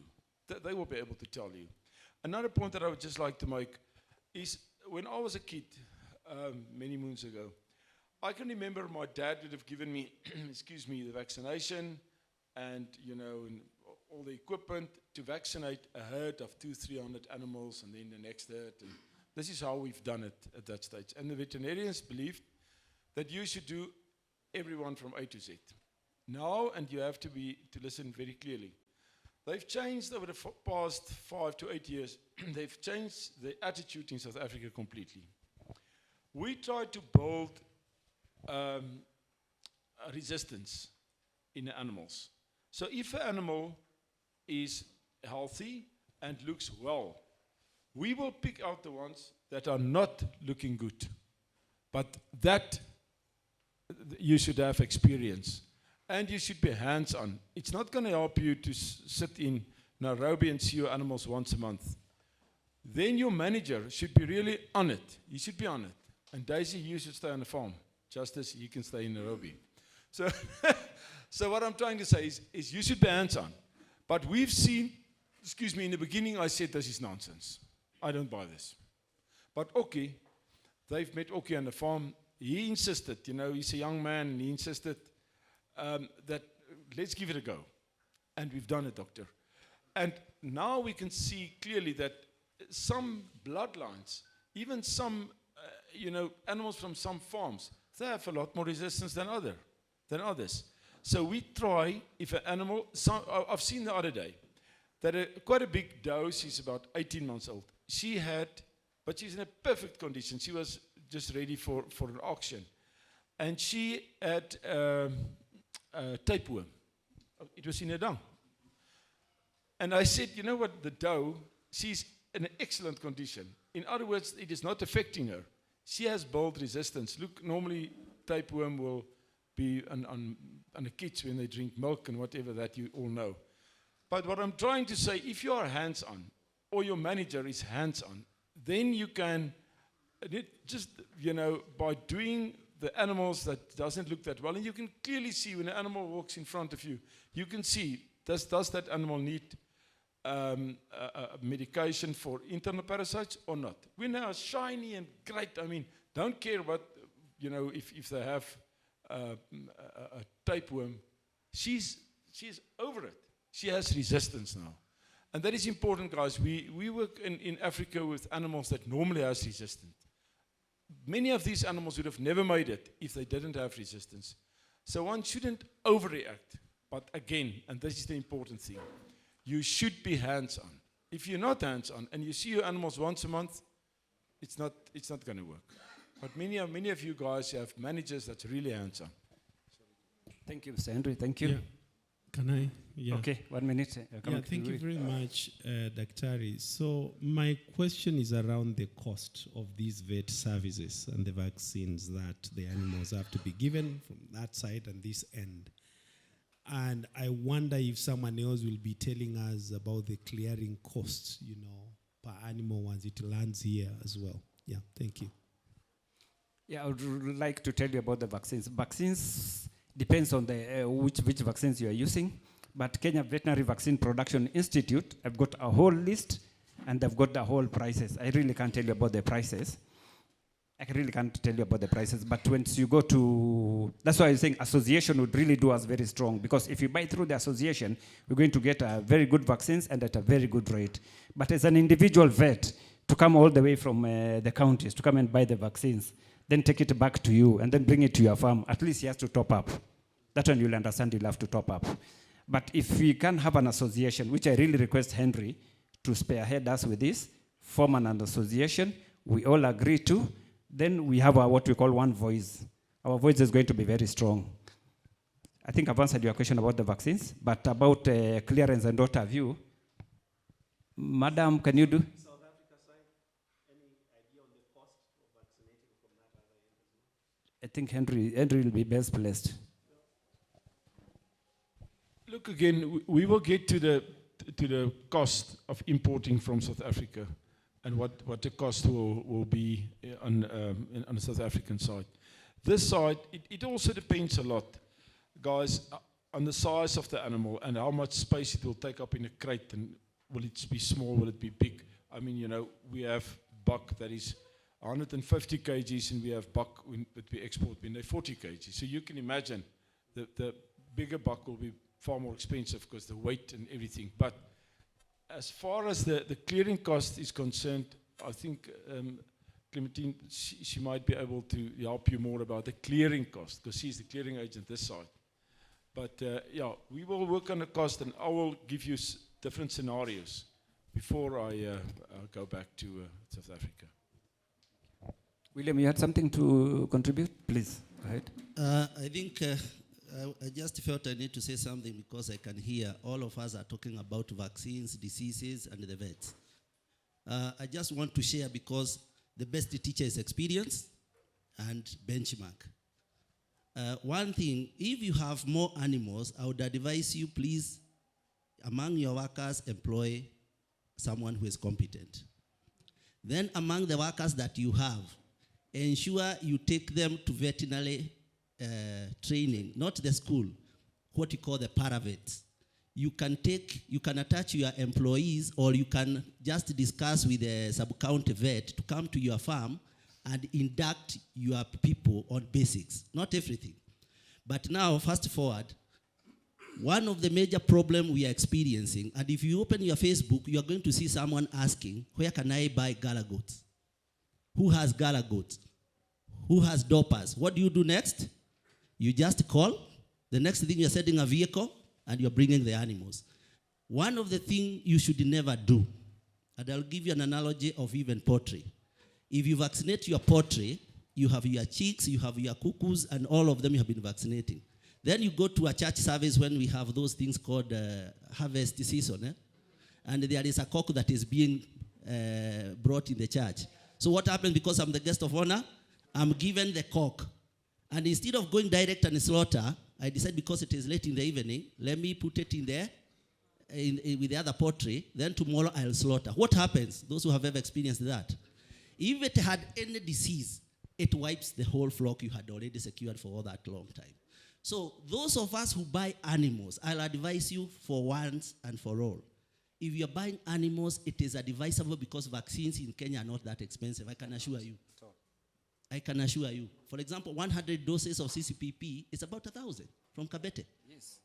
If From it is Kevevapi. Java clause for enterotoxemia, I think for 50 doses, you're going to get with around 1,200, and that is on an upper side. So why should you lose an animal which is not worth 1,200? When you're buying animals, that's how I do it. If I'm buying animals from your farm, I come and I sit with you, show me the records that you vaccinate your animals. And when are they due for the next vaccination and deworming? The next thing, if I doubt you, I buy the vaccine and I inject the animals. And you know what happens if an animal is already a carrier? If you vaccinate, it becomes a full-blown. So two things. You either manage now the post-vaccination effect or it dies. So it will die at the seller's place. If it pulls through, I'll pay for the animal. Then they come when they're already vaccinated. We have also been doing the same, Mr. Karu, you may not know, with the South African side. Sometimes you request that, yes, South Africa is observing this, but in Kenya we have this. Do you have that vaccine in South Africa? Please vaccinate my animals against this line. Nick is also an importer, I can tell you. So that the animals, by the time they come here, they have already been vaccinated. So what I'm simply telling you, this habit of asking who is selling, and the animal you just bring and mix with your animals, if you're going to take the risk, then observe a quarantine in your farm. In such a way, once the new animals come, they don't mix with your animals. Put them on the other side of the farm. Let them stay on the other corner of the farm. Vaccinate them. Let them pull through. That is the time they shall mix with your animals. Are we together? Yeah, very important. I think he's really explained what we call biosecurity. Biosecurity in any animal, when your farm is clean, you bring another animal from there, you observe what we call biosecurity, put it aside, have it vaccinated instead of introducing, then have all the measurement, the health measurement to control diseases within your farm. Thank you, Mr. William. Question? To answer on the local clearance charges, once you purchase the vaccines from South Africa, you must share the invoice with me and your estimated weight which will come in, because now those are some of the factors which will lead us to get to the final charges which we'll pay here locally.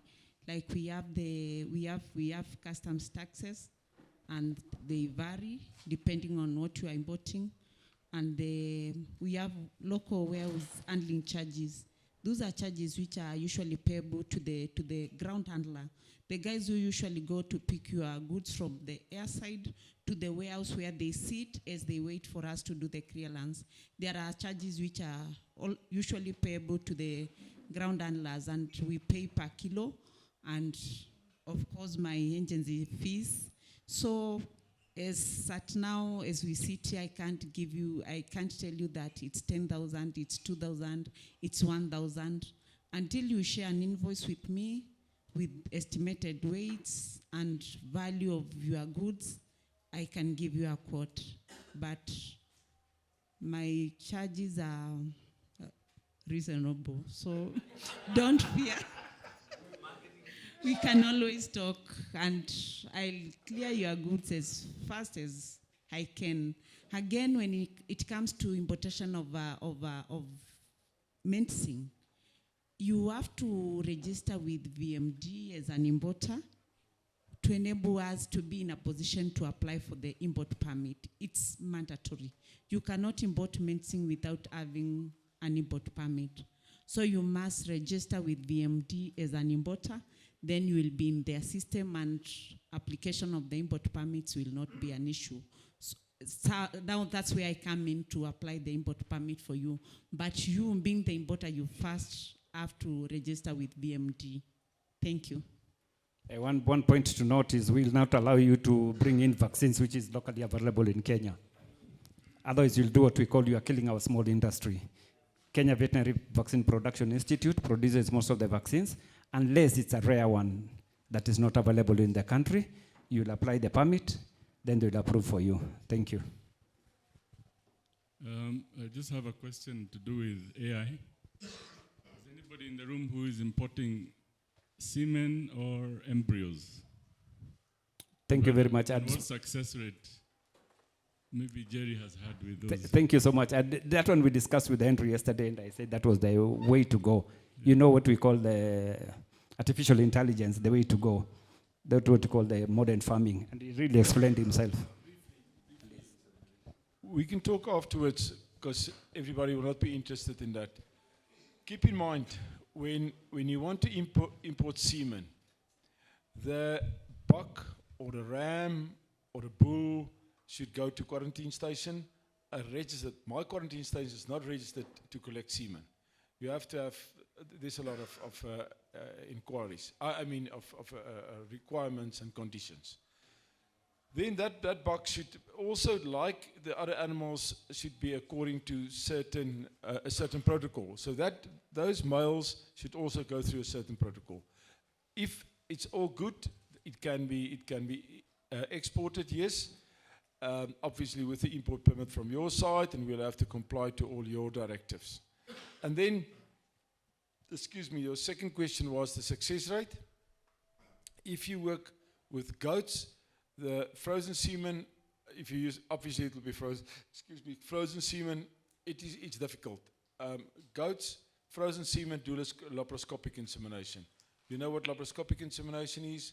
Where you put the semen directly into what is the in the ovary. So you put it out, and that is a specialized job that only certain veterinarians in South Africa are doing. And then obviously the last one is embryo flushing, but with the frozen semen, the results with sheep is much better than with goats. Goats are too intelligent. You know, it is when you do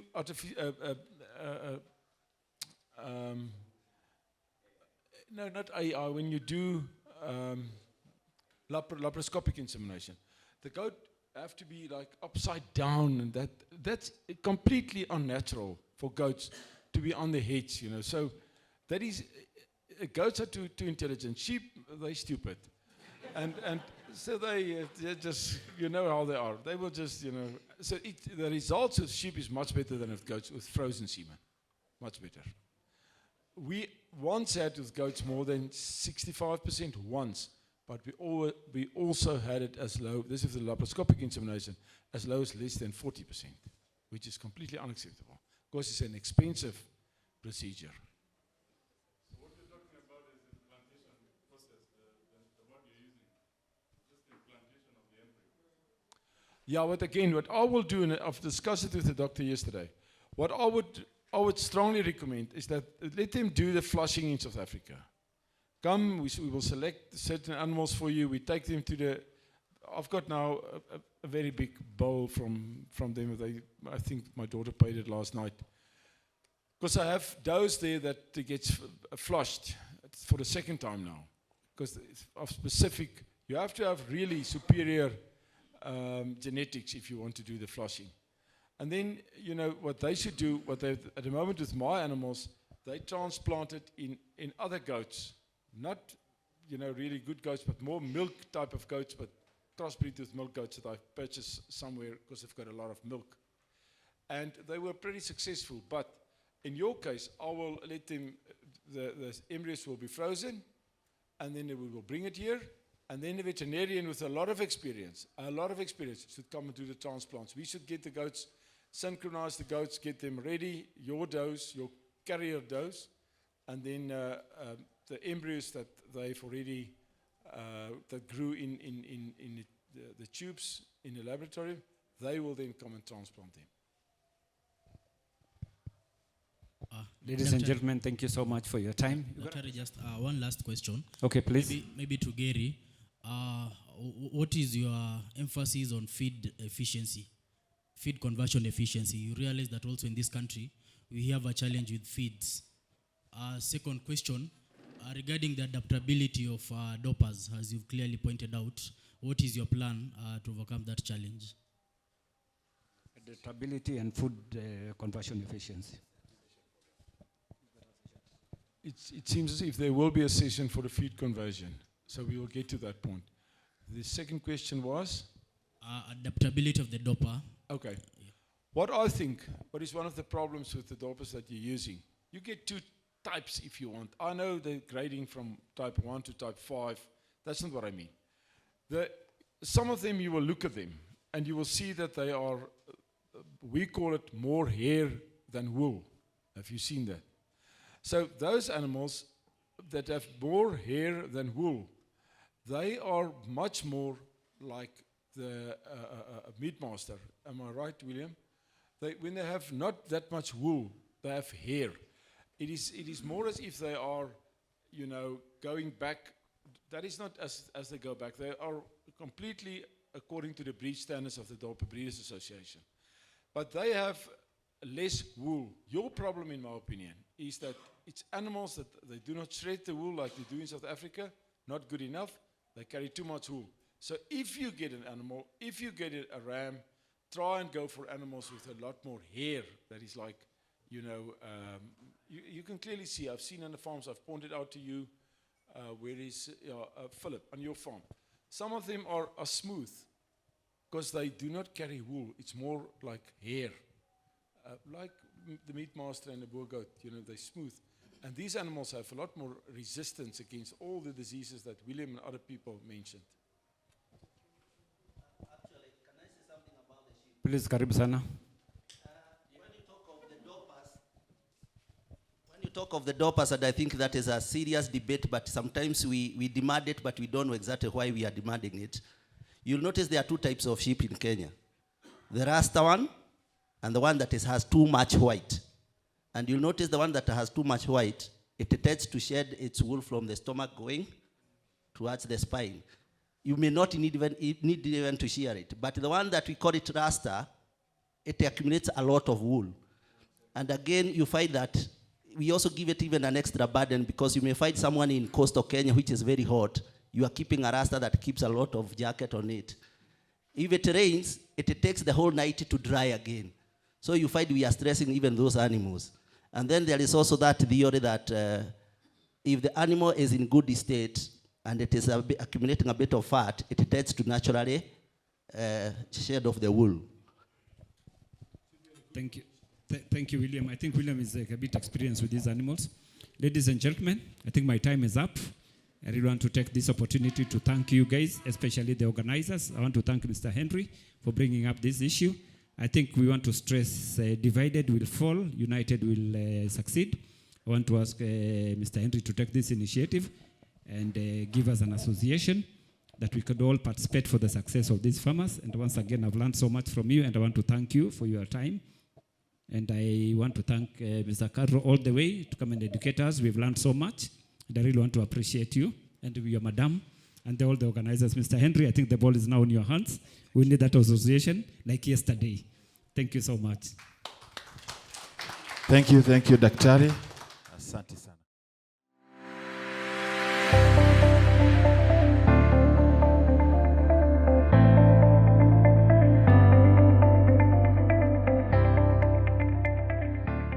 It was talking about stud animals and the productivity. So, for me, I'm tackling on art of crossbreeding.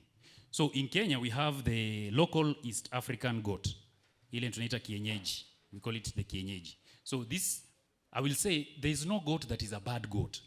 It is about management of that particular goat and its growth rate. So, for instance, if I don't have a lot of money, I will first invest on good genetics Why? The genetics will mean my cost of production will be low. My goats will be able to fetch the market within 4 to 5 months. So probably it might be quite heavy lifting investment, because I'm talking from my own personal sense, because I remember in 2020, I was looking for, I'll give you the full story. So as a lawyer, I had the privilege of a client who came to my law firm. And this client, I registered for him a company of import and export. 6 months later, he had some legal problems just because of the Kenyan partner. There were some issues about some meat kgs. Now, that's why a business model always fails. I've done so many representation against whenever people are sued. So I've done company law. So when directors have disputes, I've done so many responses at the Register of Companies. So I'll tell you, for any business without documents and paperwork, that's where all problems begin. The same way as breeding. Gary can give you a very lovely presentation, you will go and sleep and forget. But if you can go back to your farm and you begin by a basic thing. For me, I weigh the kids using the small weighing scale. Why? I say I might have money, but I need to use my money accordingly. So you just get the normal weighing scale that you use for your crop farming, the small one. It's around 2,000, I think. So anytime, it's called standard operating procedures at my farm, means whenever a kid is born, for instance, at the beginning you cannot be able to do the art of breeding. Why?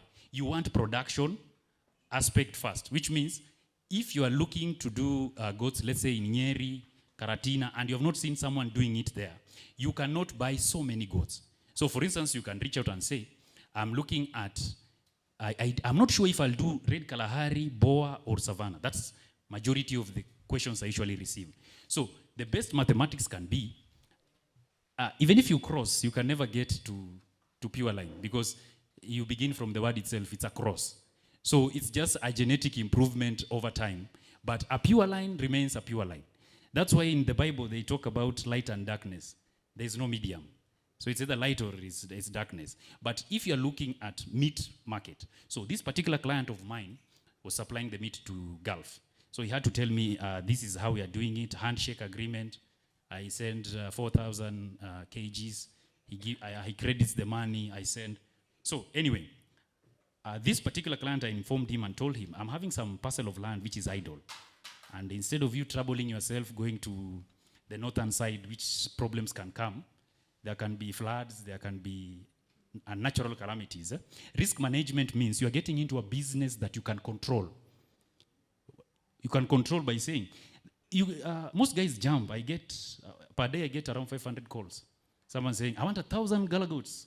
I have this business in the UAE. Then I ask him, which farmer do you know with 1,000 Gala goats? Just mention 5. The guy goes blank. Then I tell you, why sign a contract of supplying goats when you don't even have the sustainability of the business? It's better to sign a contract for 2 goats per month, because you know you have 200 goats, you can be selling 2. Because you see, the Arab market, I've dealt with so many clients in the Arab. They are very beautiful when they are talking to you in the first instance. They call you my brother, my sister, and everything. But the moment you sign that agreement and you are saying that, you said you'll give the 300 goats, what's not happening? This is not how we do it. Then that's where Rolf is called again. My lawyer, he has not supplied. So unfortunately, you know, business is business. But now, that's what I'm saying. If I'll just give now direct to the financial aspect of it. Now, one thing for sure, you need to know, do you want goats for milk or goat for meat? So you get someone says, I have some dairy goats, I want to improve them. You see, there you are sort of playing with too much science, because this is something for milk, then you are altering. So it means you'll not get both. There's one part that will fall out. So nutrition part comes in essence because I've done science on the local Sanen, crossing it with the Boa. I've done the Red Kalahari and the Gala. I was trying to improve the Maasai goats as well with the Boa. So, and I can tell you for sure, there is nothing like a bad goat. So the only thing is just flipping of your management plan and investing in an expensive male in the first phase of your business. Because you see, you don't have a lot, even if you have a lot of money, with animals, the animals have to love you. So you can invest 1 billion, but they can die. But you can invest $1,000, but you love them and have those strategies. That's now doing an upscale in a business. Why? I'll tell you for sure. These guys come and tell you, hi, can you supply 300 goats? I don't do business that can stress me. I only do business that I can sustain. Why? I left government job to be able to be close to my kids. So I don't want something that troubles me. That's why, as Gary was giving you a scenario of, I have a slogan and I say, you have 1 goat, you sleep. You have 2 goats, you sleep. You have 10 goats, you remove 1 hour from your sleep. Now, calculate how many goats you want. You want 1,000, right? You want 2,000. So it is you now to decide. For myself, I have one structure, which if I decide to sell it, I can get a very expensive car. If I decide to sell the exotic genetic side. But now, it is you to decide. There's usually an investment debate of should you buy land first, should you buy a car, that's a very difficult angle. But if you are a passionate farmer, like myself, I don't have a mansion at my farm. I sleep in a very basic structure. But the genetics itself means the day I'll wake up to create a house, it will be a state of the art at that given point. Why? The animals themselves, you get a boar and you cross it with Sanen, for instance. The first round, this farmer sold me an animal telling me the animal is pregnant. And you know, I told myself I'm a master in the meat goats. Now I also need to balance risk management by getting 3 Sanen or 4 Sanen, because there are certain Gala goats that, some from Ethiopia side, the first kidding, they have some less milk from the Ethiopian side.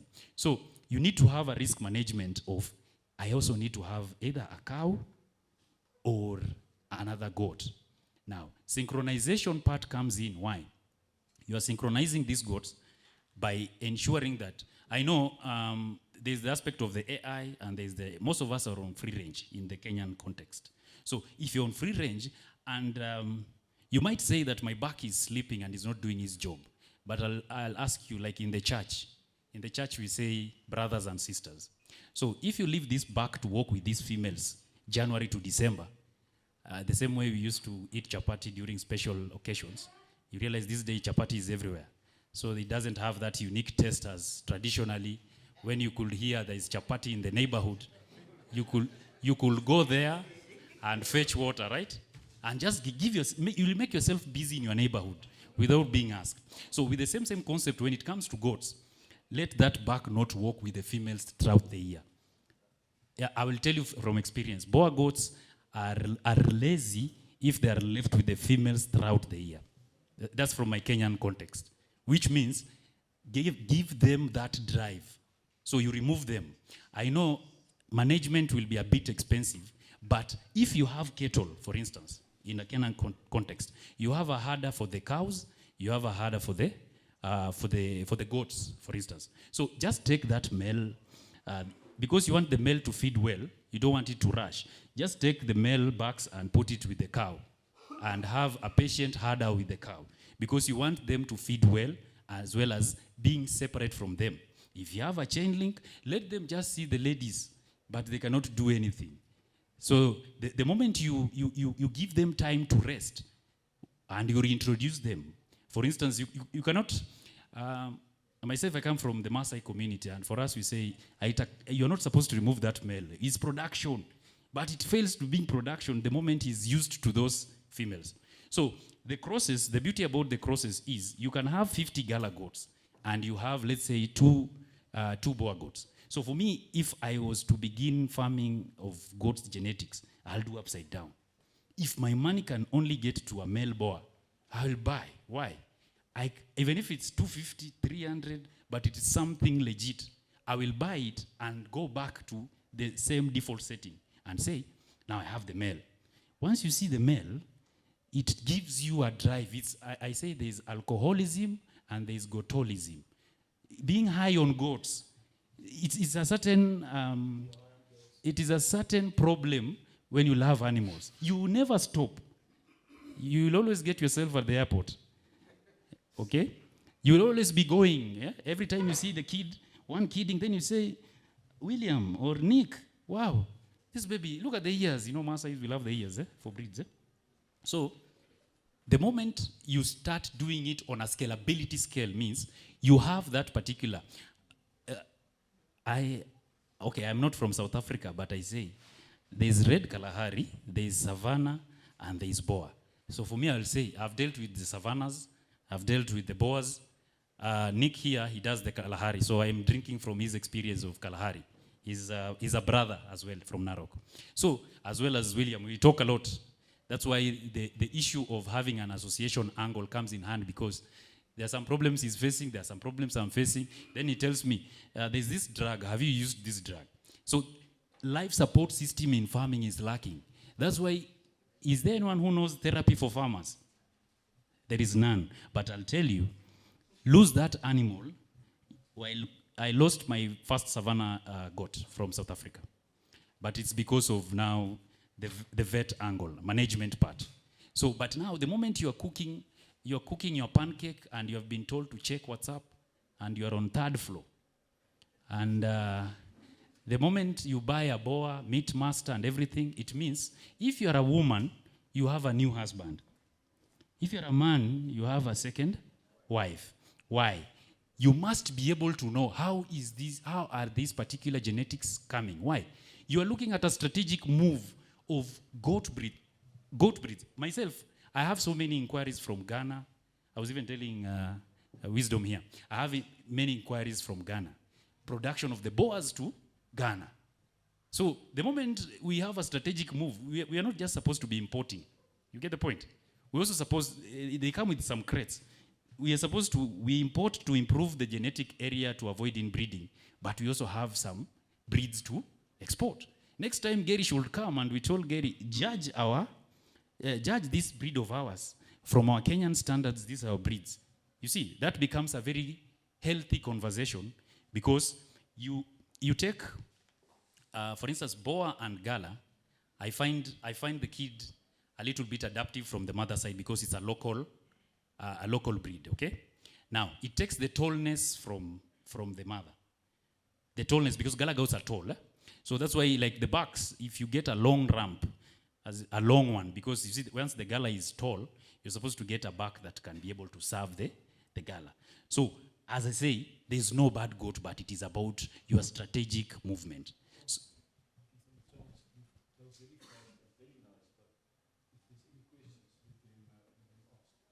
I'm seeing they're looking at me without even talking. So, is there any question? Or you're stuck at the chapati part. Unfortunately, I'm not a chef. So, any question?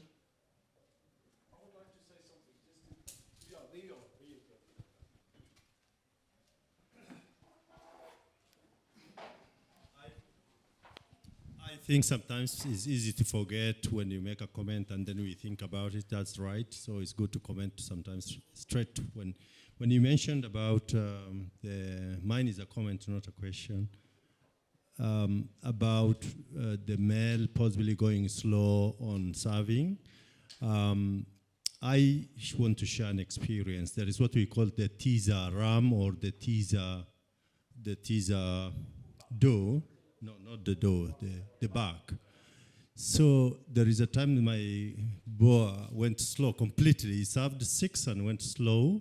And Philip, my friend, who is also a neighbor, we brought across young one to be chasing around. That thing woke up the following day. And we had to now allow it to separate the young one, the teaser male, and then it continued serving. So just as a way, I think, I don't know the experience of others, and maybe somebody like Gary, but we introduced a teaser who kind of just alerts the main man at the farm to wake up. So yeah, I think that's another solution that possibly comes in handy. Thank you. That's quite a good observation. I have an Aphrodite goat. It also does some good job. I'll pick on it. Yes. As a teaser, yes, because you see, he's doing nothing, but he's very busy.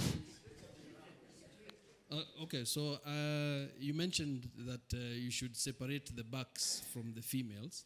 So I wanted to know how long should you separate the bucks, and how often should you introduce them to the females, so that we can also know we don't just isolate them for like Forever. Forever, yeah. Yes. Yeah.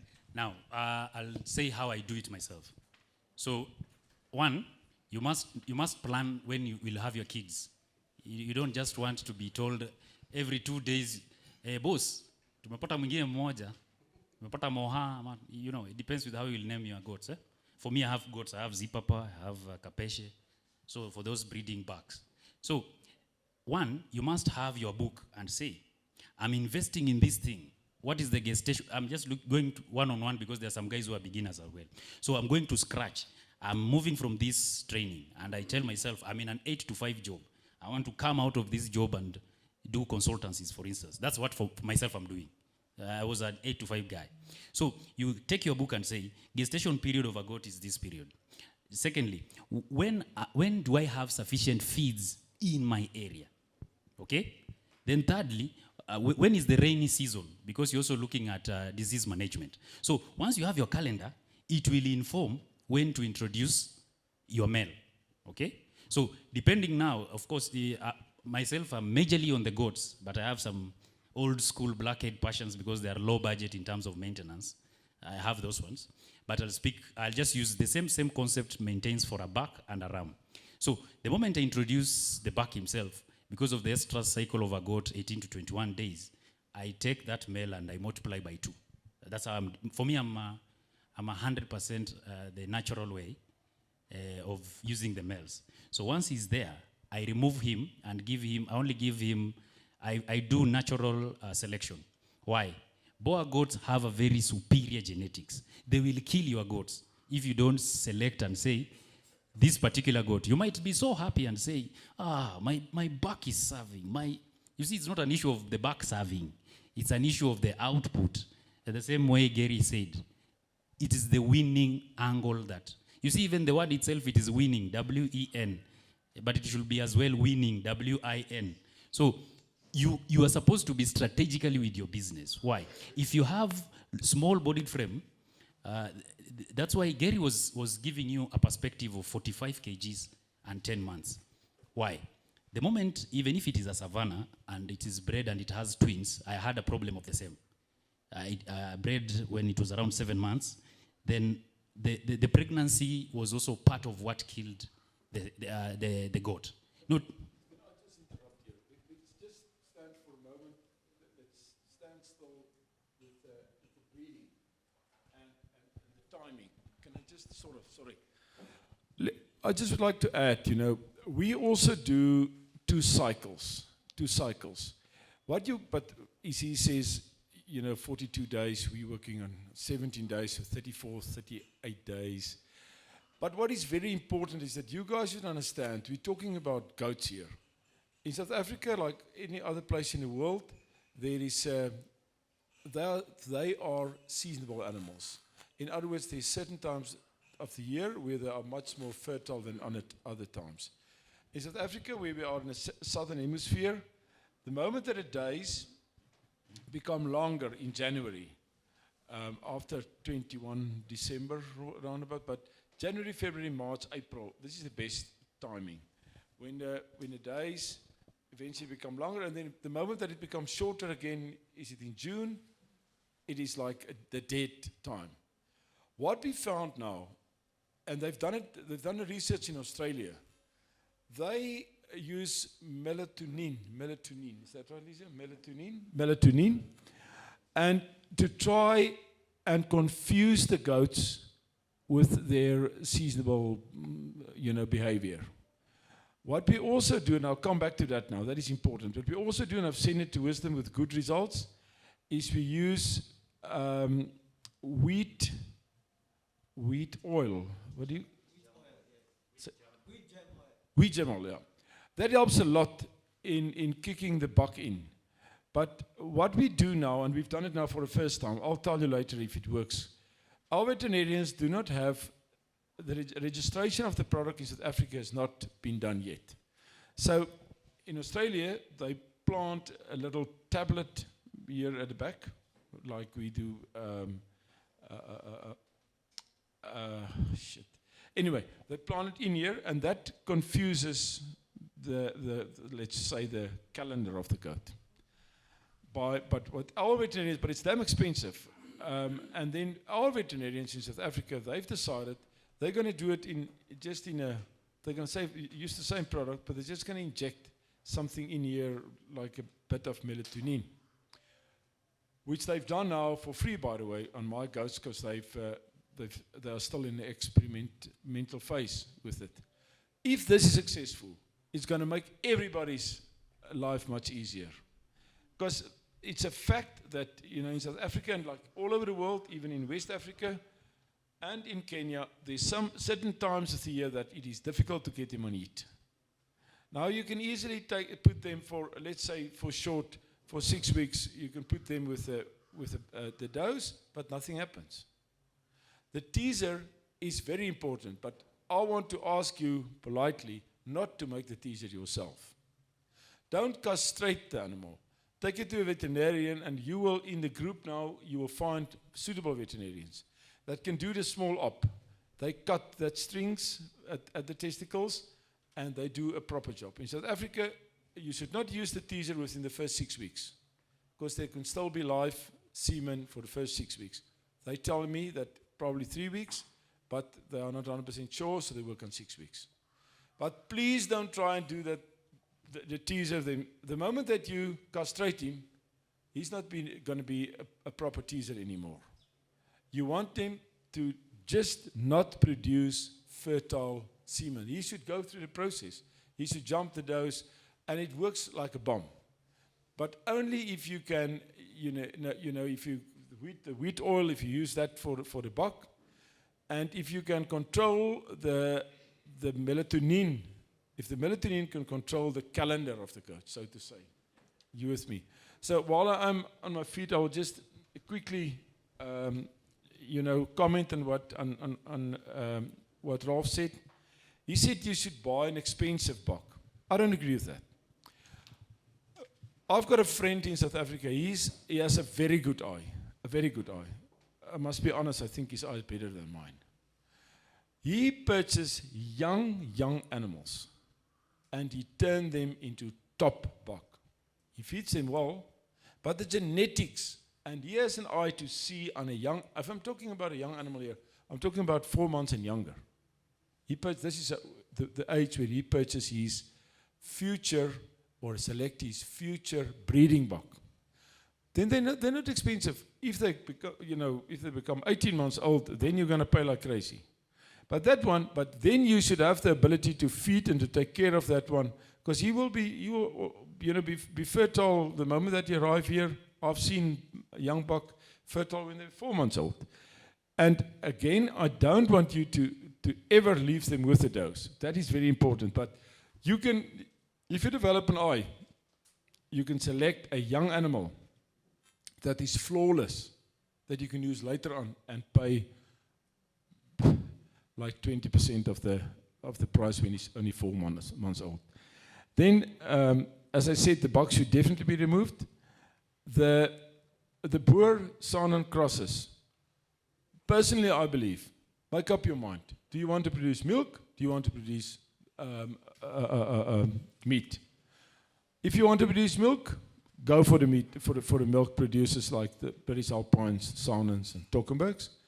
If you want to produce meat, go for one of the meat breeds like Savannah, Poor Goat, and Kalahari Red. While I'm at this point, through the years, when about 12 years ago, there was a clear difference between the Boer Goat and the Kalahari Red genetics.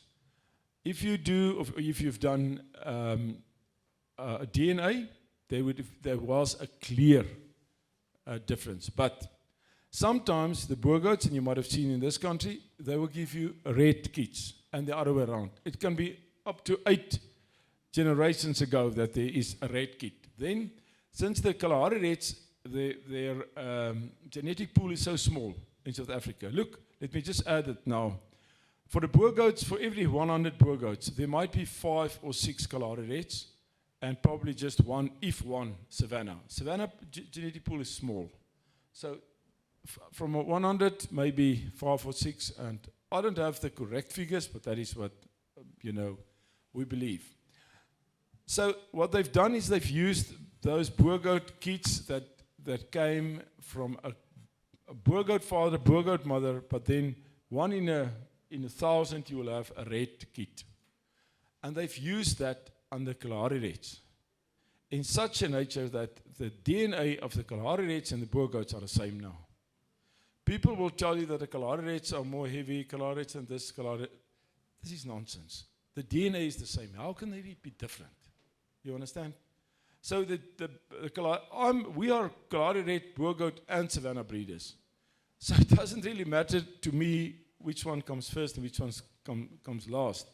But people, the Kalahari Red breeders will tell you they're the biggest and the best. Boer goat breeders will tell you biggest and the best. And Savannah breeders, they are more sort of calm. They don't really compete. They are more like. But a point is, and this is definitely true, is that the genetic pool of the boer goat is much, much bigger than any of the other breeds.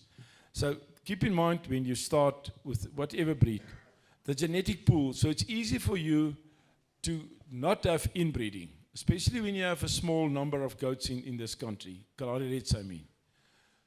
But you should also have a look what your market demands. You guys, I think that there's a difference between what you think of what you have in mind and what I have in mind. Let's just call them the Middle East. The Middle East will pay you, for example, for a carcass, they'll pay you a price, and the organization should negotiate a better price. But if you can get to a point that you can send it by ship from Mombasa, alive, like we send the animals, the breeding stock here, alive, because they can go by sea. So your sea freight is cheap comparing to air freight. If you can do that, you're going to add a lot, and you will probably know, you can add a lot of your income if you are in a position where you can sell them alive. Because the Arabs, or then the Muslims, they prefer to slaughter them themselves. They want to use everything of that goat. They want to see how it's bleeding. They want to do it halal. But we shouldn't, and if they are paying enough money on the hoof for the animals, why should you slaughter them? It is obviously much easier for us in Kenya to slaughter them and export the meat. That makes sense. These people have more, I don't want to say more money than brains. They've got lots of money. And if this is the Arabs, if they want to have them alive, send it to them alive. They're going to pay for this. And so honestly, you guys shouldn't, just look at the slaughter market. They want these animals alive to slaughter themselves in Saudi Arabia and wherever they take them. Another thing I wanted to add, and maybe my colleague here will differ from me. We believe, this is what we do. Our buck that we use in our stud, they all have names. It's just easier for the workers. Somebody said today, Daisy said they've been on a farm, and she wants the offspring of Magnum. Magnum was an outstanding buck. He's still alive. Outstanding buck. She wants the offspring of Magnum. So they all have names, but we do not name the females. Because the females are too many, and what you guys should also understand, and I always tell Wisdom, it takes me almost 2 years to get the penny dropped with Wisdom. Don't get married to the goat. Don't get married. This is a business, guys. So if you have a Magnum on the farm, and the guy drives through and he sees Magnum, and he picks out $5,000, and he put it on the table, think. But if you get married to Magnum, you're not going to look at the $5,000. You see what I mean? So don't get married. You're running a business here. And I believe you're going to do the goats and Justice he's going to do the sheep. Doesn't matter which one you do. Please, guys, it is important. The moment that you give them names, it becomes harder and become more difficult. And don't give the females names. It is true. Then you get married to them. Okay, I just want to add to what you've just said. I'm sorry that I interrupt you this way. So, the teaser buck will bring the does and the buck on heat. They will bring both on heat. You can't believe how good it works. But you should always see that your teaser buck should be younger and smaller than your buck that you are using. He should tease, but he shouldn't fight him off. He should be able to tease him, but then he should run away. He shouldn't fight the buck off. If he is stronger than the buck that you're using, he will go nowhere. We have some teaser buck now that we've slaughtered 2 of them. I sent them to the slaughterhouse because they're too big. So, and again, there should be veterinarians in this country with, that can do a teaser buck. And they should give you a certificate because you can really have the teaser buck that we use. It's from another farm because they are the more crossbreed they are, the more vicious they are, and they really go for it. And this is what you want. So we went to another farm and we bought like 6 or 8. We bought 6 now, but in the past we also had some. And then keep on changing them. Find yourself a veterinarian that can really do it. They do it in no time. But the teaser buck, they work very well. But never leave the does and the buck, in a pen for 6 or 8 months or permanently, even worse. You also want your kids when they get born, you want them to all be the same size. I've seen in a video yesterday, somebody sent me, they're lovely, these kids. Not purebreds, they are crossbreeds, but they're all the same size. It's easy to manage. When you have to give medicine to one, you have to give to the other, because they are the same size. When you come at a market age, you can market them. Some are not this size and other that.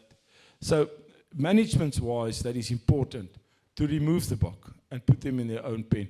And when they run in their own pen, there's nothing wrong to have 3-4 breeds of buck in one pen.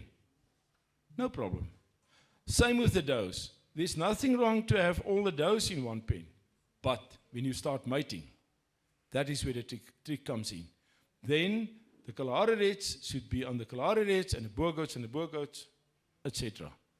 That is important, guys. Sometimes it's difficult in Africa to get the analysis on the raw material, the protein and how it's been.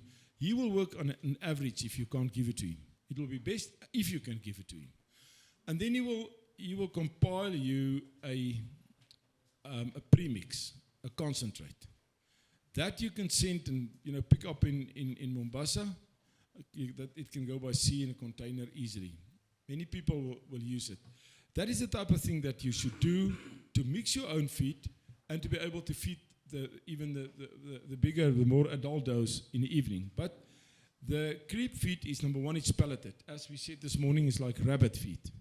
Small ones, because not too hard. But it takes them, honestly, just like 4 or 5 days, then they eat it. So they will take it, and we use molasses that we put on top, which is like sweet, obviously, like kids, just to fool them. And they will, just for 2-3 days, we will put the molasses just a bit on top, and they eat it. But the difference that it made to our business, I will never stop doing creep feed. For the simple reason that it's cheap, because they take a very, very small quantity. Very small, but it helps them and they grow so fast. You will not believe how they grow. And then it's much easier on the does. Then your does can fall pregnant again. I had that's from Uganda. I've seen in a group that somebody asked, and I didn't reply. Maybe you guys have seen it. There's some people from Uganda. They've asked if a doe, if the kids are still suckling on a doe, Will that sort of stop her to come and eat? Yes and no. She will definitely more easily come and eat after they've been weaned. Definitely. Some does, they do not come and eat while they have kids still suckling on her.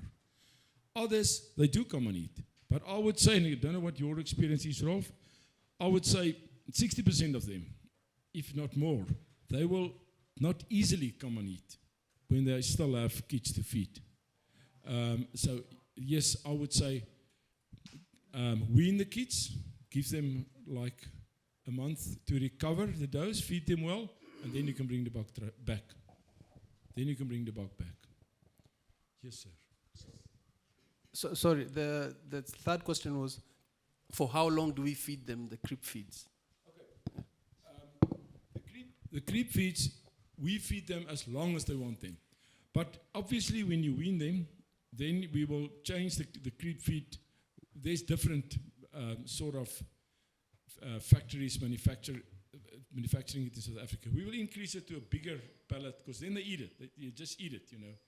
So, but at least for 2 months. At least for 2 months. Yeah. Mine is not a question to you. I think I want to direct it to the previous speaker, Raf. Is that your name? Yeah. Thank you very much. So I was very encouraged when you said, Raf, that there is no bad good. And I'm saying this because a lot of us are used to the ordinary goods that we have around. And I was trying to harmonize the comment that was made by a gentleman across there regarding some fairly nice local breeds which really perform maybe not as well as the exotic ones, but we could say that they are probably the best in this environment. And I have also heard that we cannot talk about pure breed, you know. We can only talk about genetic improvement, meaning that whatever we are going to do here, unless you are really prepared to do a very heavy investment, is genetic improvement. For those who have gone ahead of us and are already into this, they are probably already well established and they may be able to move to the next level. So I'm trying to see it as something that one may have to look strategically in terms of how you want to start and progress it. Because really you cannot start keeping goats today and you want to have pure breed and you want to import pure breed from outside the country. You need to have at least some learning. You need to understand what it all means and so on and so forth. So my comment and maybe the request I would like you to comment on is from your experience, because you said there is no bad goat. And it seems like you have gone through a process of genetic improvement, which probably can guide us as new goat keepers. I don't even want to call myself a breeder. I want to call myself a goat keeper for now. Maybe a breeder will come at another level when I get to maybe the level of William, or I think somebody else who talked about, how far they are, maybe even Ghana. So right now, some of us look at ourselves as goat keepers, not necessarily breeders. But we would like to graduate into breeding. And I want to hear from Ralph the experience he has made, and if he thinks that he's now getting to, where he wanted to be. Thank you. Ralph, we're going to give it to you now. Firstly, I would like to add to what you've just said, and then Ralph, you can do the long discussion around it. I hear what he said. We teach our students when we do the official courses. Wisdom can tell you, always look at an animal, not only a goat, from a positive perspective. You know what bothers me, and I many times discuss it with my wife, that I do grading and I do judging of animals, for many years. Do I have the right to, I can't even create a fly or a mosquito for that matter. I can do nothing. I can create nothing. That is a God-created animal. And I will criticize that animal to the ground. I always try to start to see the positives. For my students, they need to give me 2 positives on any animal before they start criticizing. They have to give me 2 positives. So what Rolf is saying is exactly what I'm trying, the seed that I'm trying to plant. This guy is so, what is the word, Lisa? He's so passionate that he lost the sort of, all goats to him is good. All goats are good because he has a passion, this young man. And I think if we can take a page out of his book, this is passion. We will see tomorrow, we're going to have animals that we will discuss and I will grade. And then I'm going to ask you to participate. And you tell me what you see. Some guys are blessed. They have an eye that they easily, can develop. Some guys never ever get to that point. But always look at an animal from a positive perspective. And then this is why, you can talk for yourself, but that is what I think. Thanks. No, I wanted to add to the question the gentleman was asking, and thanks for many of us here who are keepers, not yet breeders. And my question was, there are those of us who've already gone ahead, and I heard another person saying they have a consortium where they share their breeds. There are those of us who are not there. I don't have money like Kyoko to go and lose it in SA. How do I improve my breed without, buying the entire country? How, for example, what you're culling or from your improved selections, I don't know which stage you're at, is it a 5 to 5 etc. At 4 months, what do you do with it? Is there a market for that?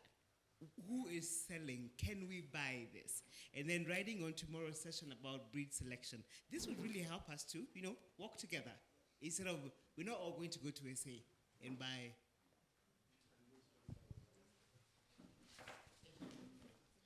All right, thank you. I'm back.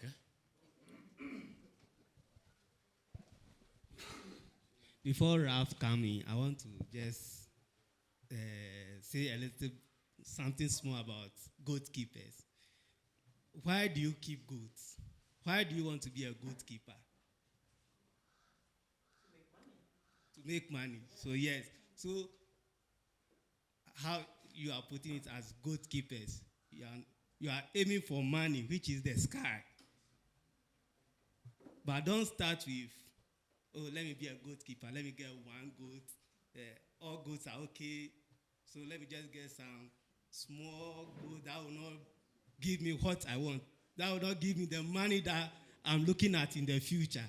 So always, Gary, my father, my good friend, always tell me that I should aim high.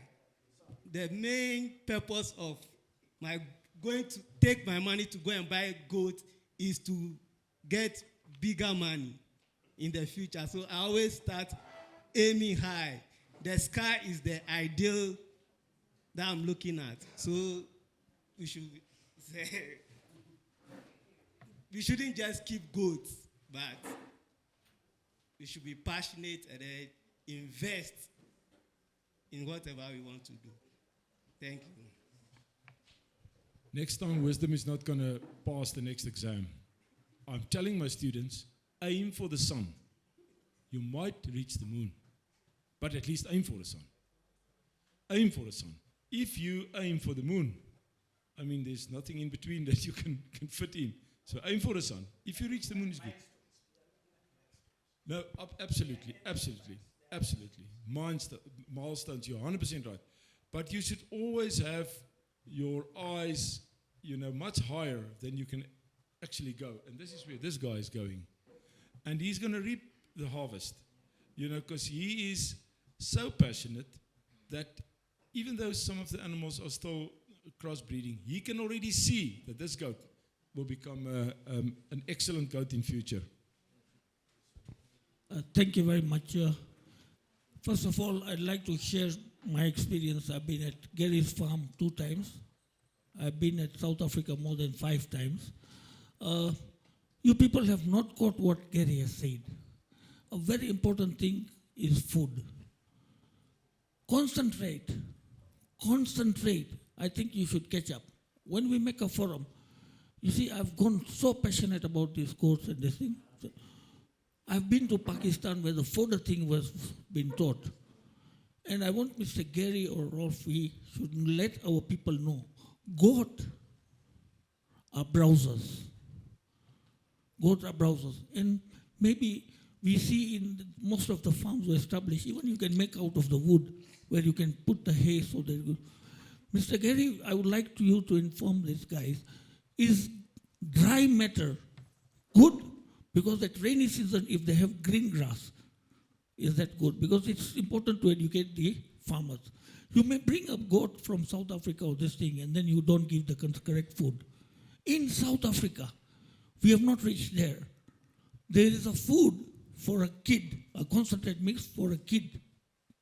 There is a food for pregnant goats. I think Mr. Gary would tell us on that. There's a different food, a formula nutrition for pregnant goat. Of course, they go for grazing, and that is now nutrition. There's a food for the buck. We haven't reached there. So once we form this association, we'll share ideas, because this is where I want us to go.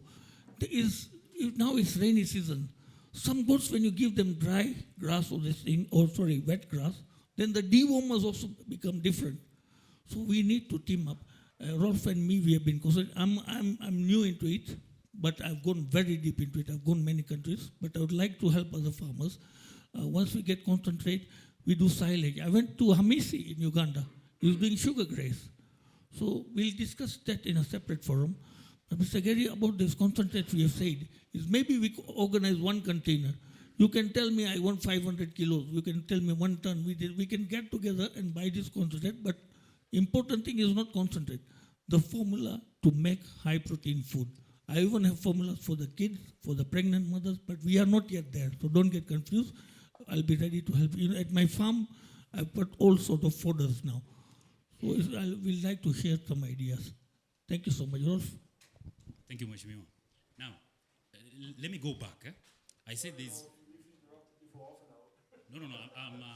I'm cast with a good brain. I'll remember. So, now, 1, there's no bad goat. Why did I say there's no bad goat? Because, secondly, I'll go with Gary said, don't pet them.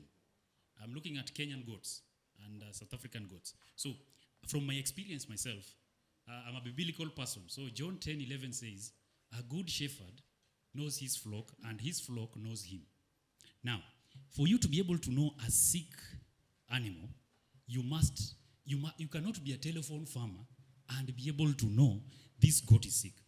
I went to Naivasha, where they have the red Maasai goat. So those are the local goats. So I arrived there and spotted 2 sheep and told the guy who was handling, these 2 seem sick. Have you administered any drug on them? Then he said, yes, these 2 are sick. You get? So if you are looking to get into farming, you cannot just come and park your Range Rover and go in the living room and eat nyama choma, but you don't even know. Your first landing point should be the pen, the goat pen. Why? That is your dividends. That's why I said it's a business model. Myself, I don't sell F2s, F3s, because I'm a businessman. I'm only selling F1s and pure. Why? Because I've invested in the pure line as well as this one. Now, as normal, we are human beings, and if I tell you this one is F3, how do you know? You get the point? So, myself, from a business perspective, I'm a businessman. In my entire life, when you see me somewhere, there's business there. You get? So, when you're scaling up, that's why I say there's no bad goat, but you need to be strategic in your goat improvement. So, you cannot take an F1 and use the local ones, for instance, and expect miracle. You get? But now when you're starting, you have zero experience. So in that zero experience, you get few goats. Let's say you begin with the gala goats. Why? Risk management is you don't want to pump a lot of money in something which you don't know. That's why you do a driving license, then the car. So you get the gala goats in the Kenyan perspective. I'm telling you because at the end of the day, the discussion will be a genetic improvement. And genetic improvement is now, that's why he said, at least Gary has agreed with me. That's why he said there is Boa, there is Red Kalahari, and there is Savannah. For me, I'll say, the same way someone asks you, will you pick a Range Rover or a Land Rover? You. Which one will you pick? In a Range Rover, Land Rover, or Mercedes-Benz? Let me just hear your answer.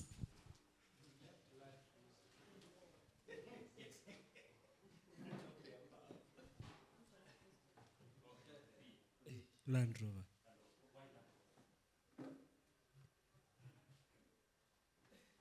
Lost in that.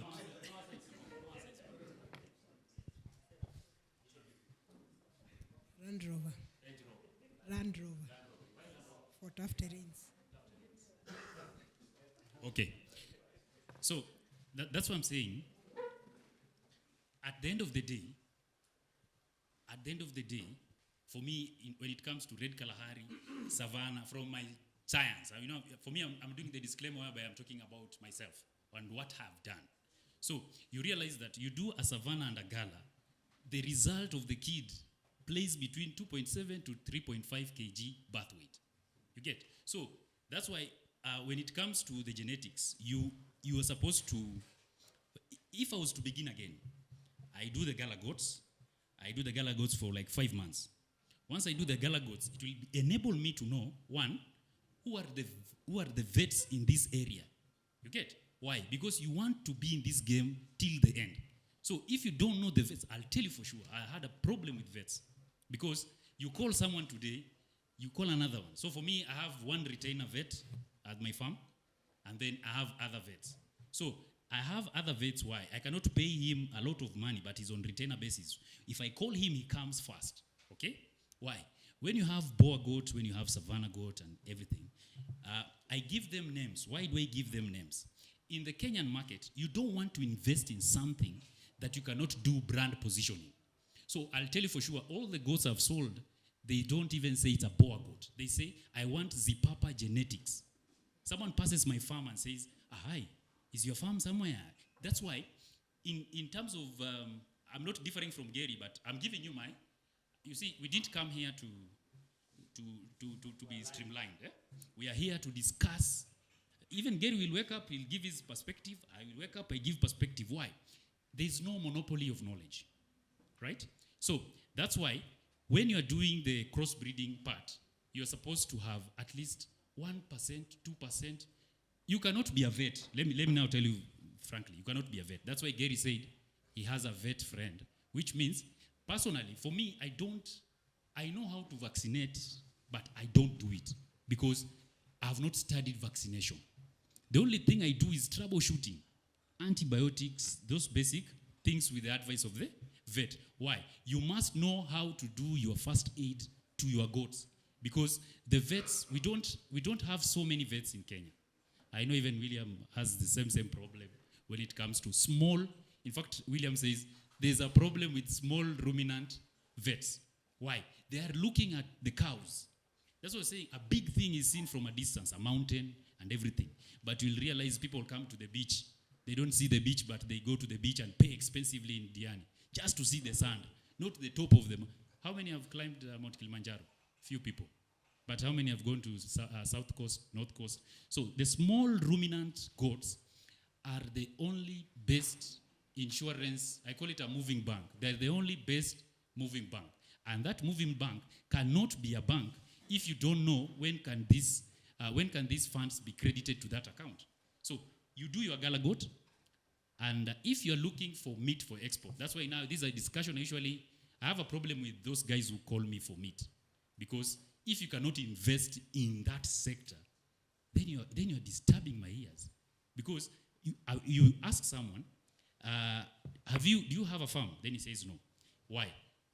It needs to come to a strategic point. If you want goats, partner with someone. He might be having a ranch of 500 acres. If you partner with him and say, hi, I want this production, you see that business becomes sustainable. Why? You're not making so many calls. There's movement permit, there's cess. So if you're doing a business model angle, you must be able to control the risk angle. So for me, if I'm not yet ready for meat for export. Why? Meat for export, I should be having like 5,000 goats. The one that I don't call William and say, hey, William, I need 2. I need 3. You get? So if you want, the meat market is quite huge. In my inbox, I have 1,000 goats delivery per day, 300, 400.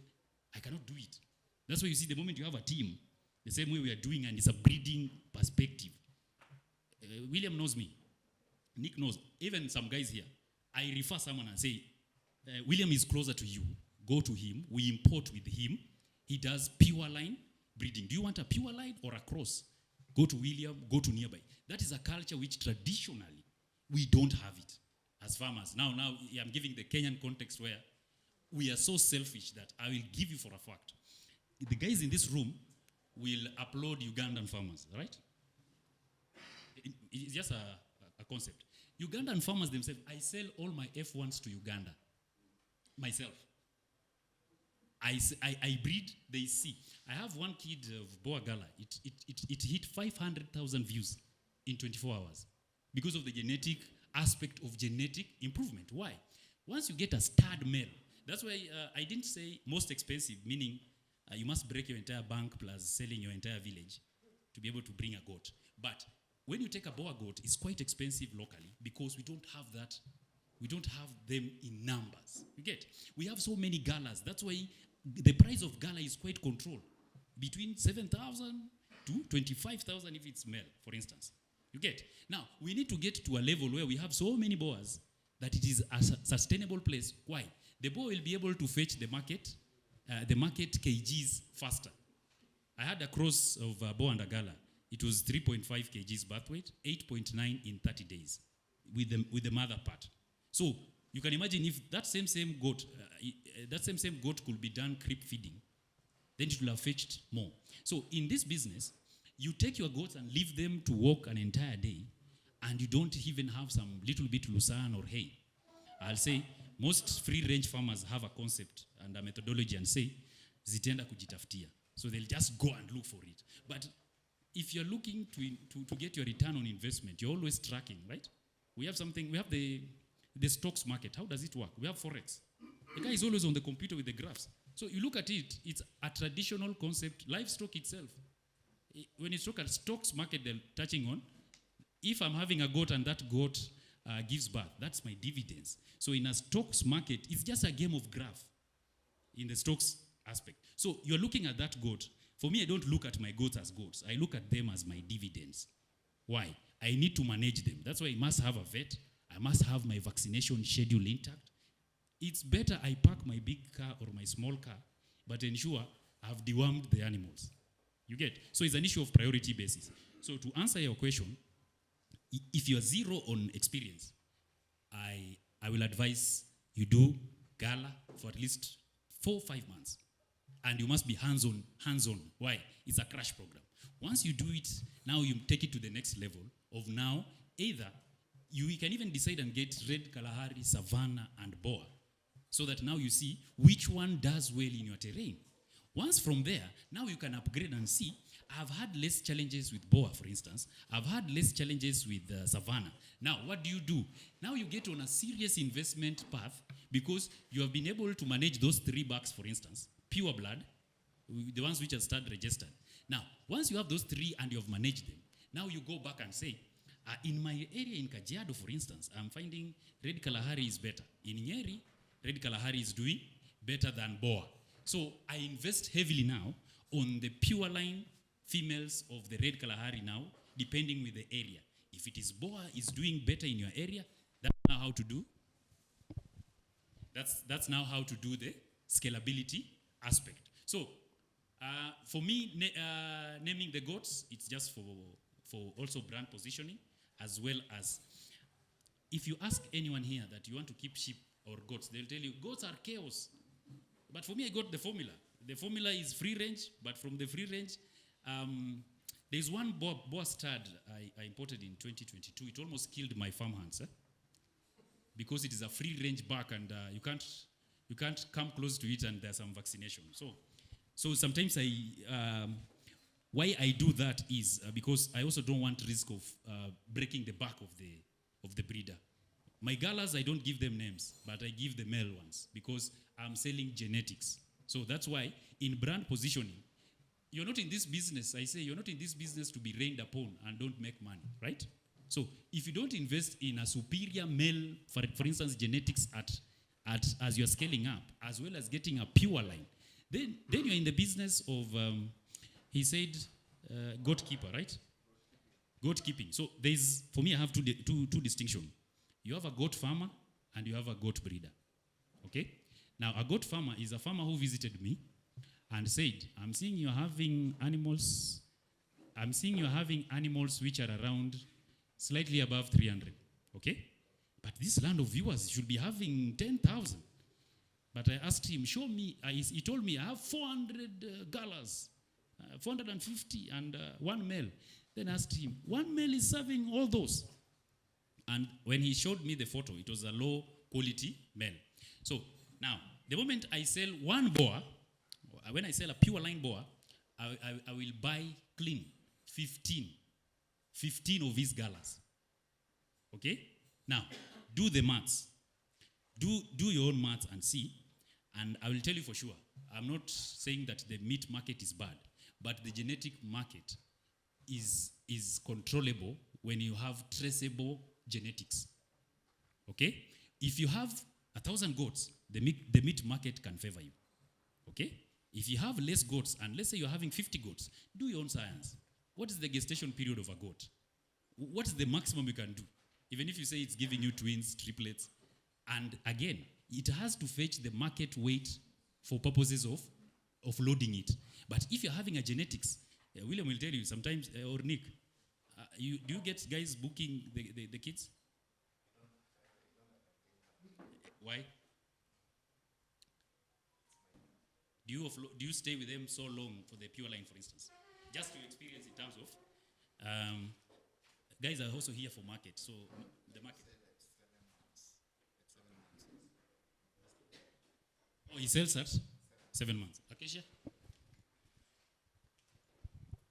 I think if I heard you clearly, you're asking, do you get people booking the kids? What I can say, I have so many people coming to my farm, and they say, I want the kids from this bag. Once they are born, I don't entertain anything. You can visit, you can view them, you can get the leash of getting the tag number, but it is only on sale after 3 months after we win. And I can tell you, since I do synchronized breeding, meaning all the kids are born once, I also do open the sale once and I clear. So you're not going to have stock overlapping unless it had a problem. And that will be going to culling. Maybe you'll also give me time once when you're concluding to add Kenyan perspective to his question.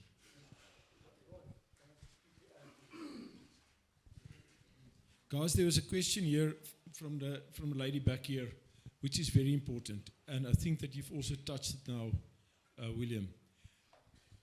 If you grade animals, which we will do tomorrow, you're going to get the superior animals, which will probably come, and Wisdom trying to get this now on. No, this is not the one. He's trying to get it on. I want to show you the difference between stud animals registered with South African Stud Book and registered with the Breeders Association. There's a clear difference.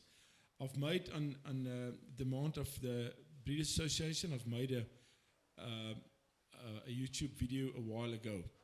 What I would like to add is you have your superior animals, then you'll have animals that's according to the breed standard, but they can't make it to become a stud animal. They might have a spot that is just too big on the body. The breed standard says it can be 10 centimeters. If it's 11 centimeters out, it doesn't mean it's a cull. They will then be flock animals.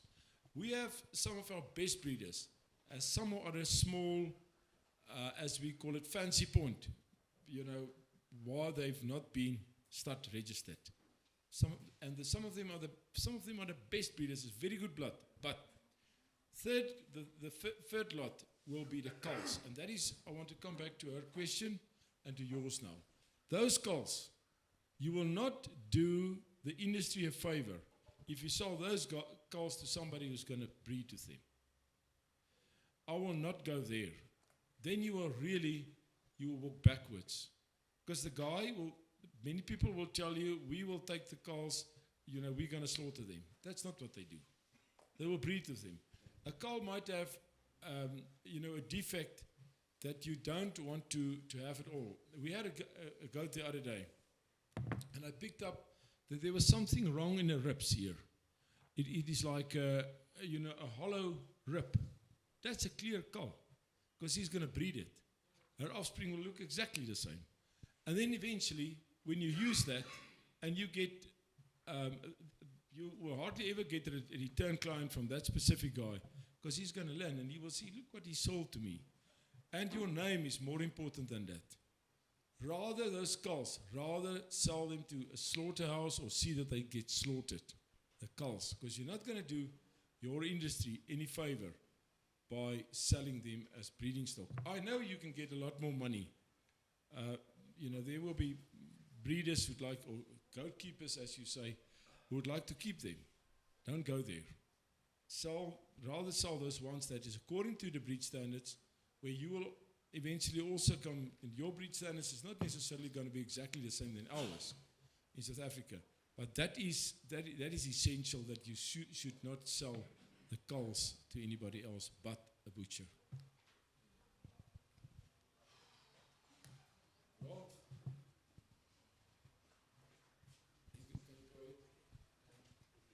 Yes, I know they say man cannot think rationally on an empty stomach. Let's just finish with that one question, right?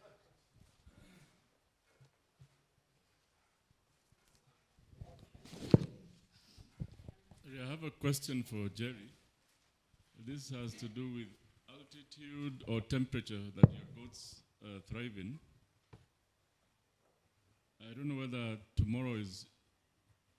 you cover this tomorrow, or because it has something to do with structures in controlling temperatures in cold areas. Because I'm at an altitude of about 2,600 meters above sea level. So, you're in the Karoo area, is it? That is more like Machakos, I think. What is your altitude in? No, the Karoo area is it's like unique, it's always dry. No, when you travel with goats, and for the goats to adapt, I can just mention, that in our area where we live in the Karoo, the temperatures at night comes down to -3, -4. So that is as cold as it gets. And during the days, it would be anything from 13, 14 to 18 during the days. While in summer, the nights will go down to 21, 22, but the days can easily go up to 42, 43. This is Celsius. So it is extreme temperatures, but what I must add is that I've seen, that them doing very well in countries like Thailand, where the rainfall is so high and the humidity is so high, and they're doing very well.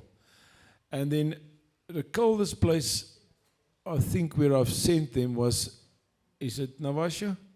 Where is the lady now from Tanzania? Ma'am? Arusha. And that is pretty cold, isn't it, in winter? Closer to Kilimanjaro? It's not as cold as you mentioned in your area. Okay, not as cold. So I must think now where the coldest places where I've sent them where they're doing well. But they can do, look, with the boer goat and any goat. If I talk about boer goat, I'm obviously also referring to Kalahari Red and Savannas. It is, you have to be hands-on during kidding season. Because kidding season is, you have a lot of triplets, and we have, the other day, as I said, even 5 kids. So you have to help them for 2-3 weeks. And what we use is we have a system where we have a place double the size, where we build small lambing, gates, where the kid will go in after she kidded. By the way, we didn't put her in there before she kids. And she will get her food and water in there with the babies for her to bond with the babies. If she has more than 2, 3 or 4, it's difficult for her to, to work it out that they're all her kids. And we are pretty strict on that, They stay in those small pens for about 5 days, but they go out. The females go out during the day, and they will come back at 1 o'clock just for half an hour to feed their kids. The kids, we believe, should go out in the sun. We believe that probably the best veterinarian in the world is the sun. It kills what needs to be killed, and they, the vitamin D and whatever. It's very important. People keep their kids inside, which I do not agree with. I like them to go outside as much as possible. So even in our pens where we have an inside and an outside, it's always open that they can go outside. And then they need coverage against heavy rain. Even the bigger ones, they do not like, if they are in it, they will survive. But they look terrible when it rains and there's no coverage. So just a roof is good enough for the big ones. But we built, and Lisa can show you here, we've got a lot of pens where there's just coverage. And what we do use that you will also find in this country is belting, rubber belting that they use in the mining industry. The belting that they throw out, we get the belting, and then we will just sort of, cover 2 of the sides, that they can still go out, and the other 2, but it will not be covered on to the top. There will be 300 space at the top for airflow. And that we have in our bigger pens, where they sleep at night. But it is important that they have coverage, but it is important that you take care. We even have a guy that is doing night shifts when in the kidding season, which, as I said, we have 3 times a year. He's doing night shifts. He's not working during the day. He has everything there, a kettle and whatever, and electricity. So he's doing night shifts. And if there is a problem with a doe that can't kid, for example, or the kid is not, it doesn't lay correctly and it doesn't come in the right position, then he will call us and we will go immediately. We staying, like 500 meters from there. So he's always, in charge. And this guy is from Malawi, guys, and as a young guy, when he arrived on the farm some times ago, some years ago, I said to Lisa once, this guy is really clueless. He doesn't understand anything. The language is still a bit difficult because when he arrived there, he couldn't speak a word of English. But that guy he proved me completely wrong. Because he has a love for animals. We have a small border collie which we are now training. And he loves that animal because he knows that if he takes good care of that animal, this animal is going to help him a lot in future. We have older border collies as well. But this specific one, you could see that he really, when you see this young dog, he's like blooming. And he proved me completely wrong. He's so good with the animals. And eventually, like you said, we have the tag numbers, and I'll also show you how the tag numbers work. For the animals from this year, the kids, when they're born, they will have a 24 in front for 2024, then a dot, and then the number of the animal that was born, if it is like the 325th animal, it will be 325. So that we have. And what we do, and this is not compulsory, but it is good, we have the mother and the father on the tags, and also the date of birth. So you can easily just, even before you go to the computer or to Logix, you can go to to the goat and you can see when it was born. But again, the time that you really have to take care of them is in kidding. We have, as I said, one of our kidding seasons is in July, and this is winter in South Africa. Then it's even be more important what happens if you keep them outside and you have very cold weather or a bit of rain, then they do not clean the kids fast enough. By the time that the third or fourth kid gets born, she's confused, she doesn't know which one she already cleaned and which one's not. And the ones that she doesn't clean, they easily die from the cold.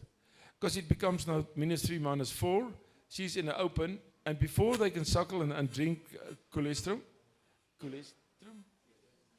before they drink colostrum, they'll be dead.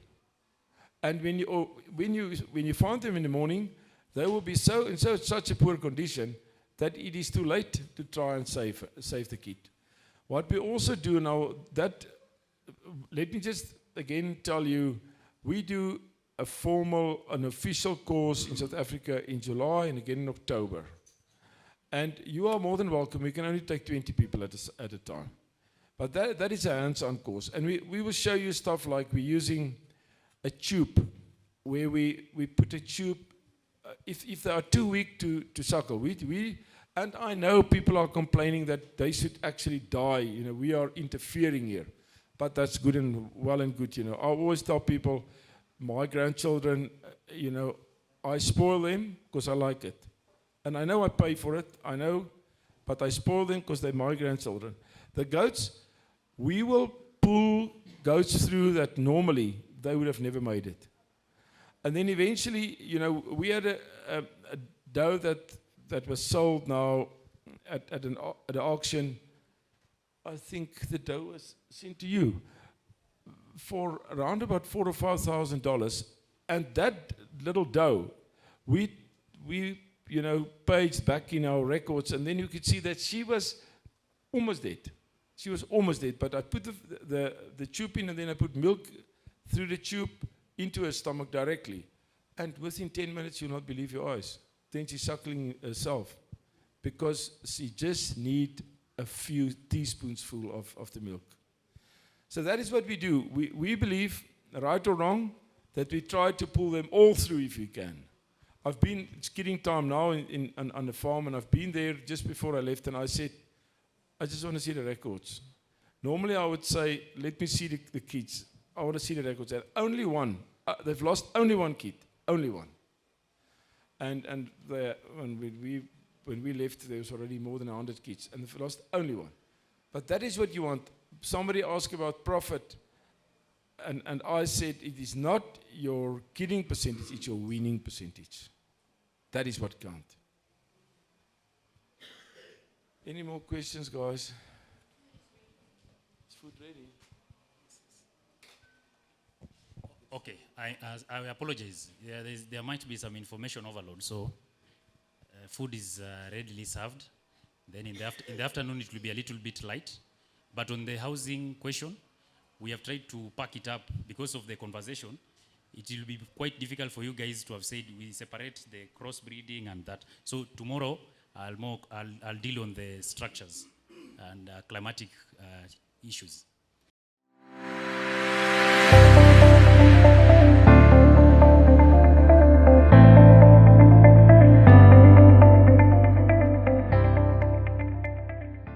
Why should you all get together again while a handful of people, 4 or 5 people or whatever, that if you elect them today, they can start negotiating with the Breeders' Association in South Africa. I will give them all the information and to help them to establish a Breeders' Association in this country. Register a Breeders' Association, but I don't know, this is not my job, so I don't know exactly what the regulations are, also not what the regulations in your country is. So I would say appoint a couple of people that they can assist one another, and I will make contact with our Breeders' Association to make contact with them, and there we go.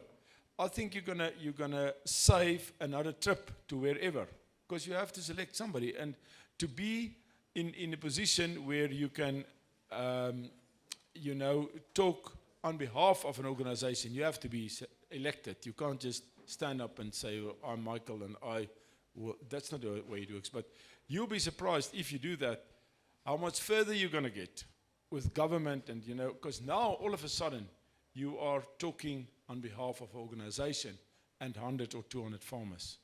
So think about it. There's nothing to do with me, but I will help you where I can. But I don't know the rules.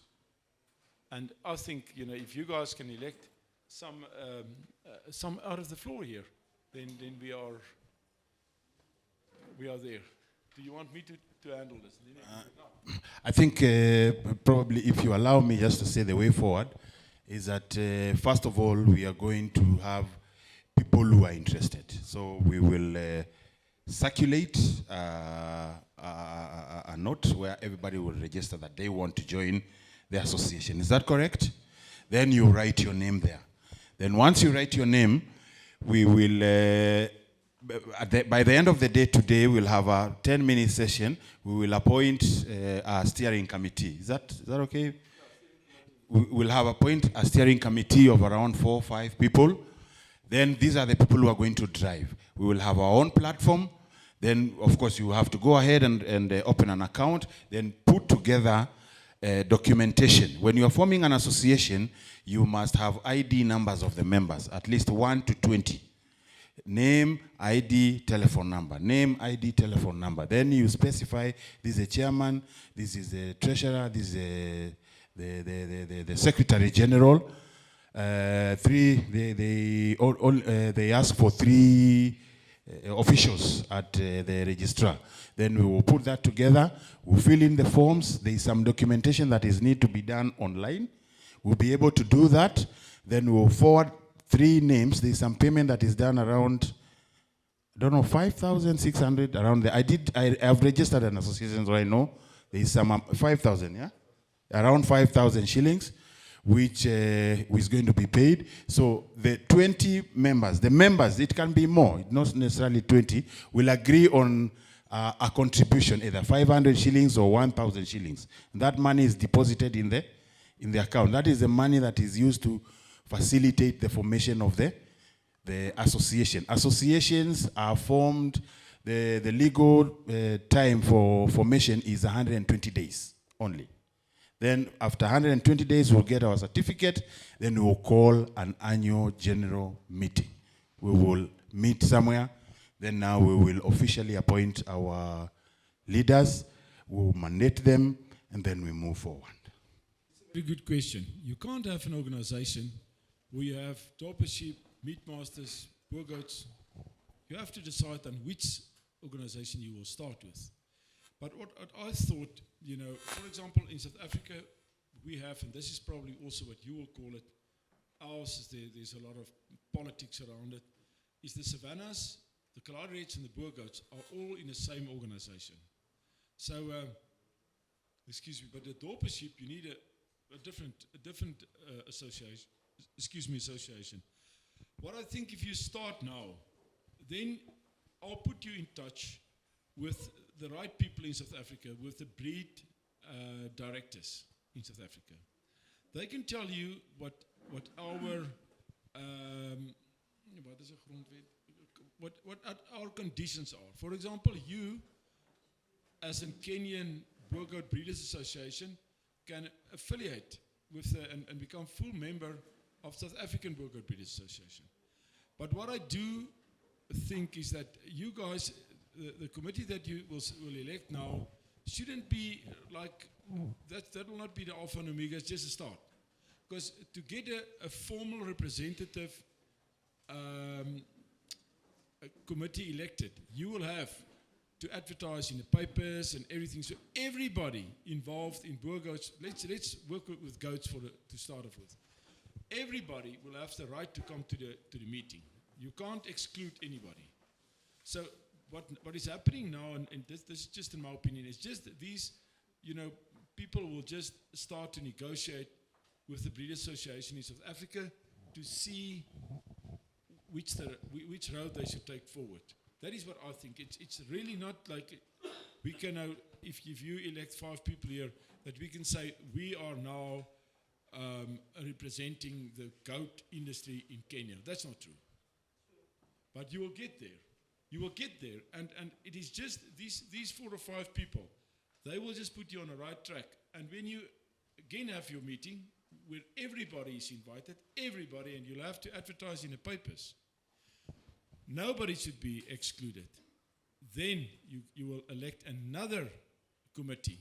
You will elect a board then of your Breeders Association, which is a completely different story. But then, I would have put you in touch with the Africans. They can send you their legislation and their all the documentation that you need on the South African side.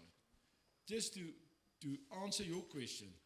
But to answer your question now, I can't really do it because I don't know what is needed. But as far as I'm concerned, this is just a start. Do you agree?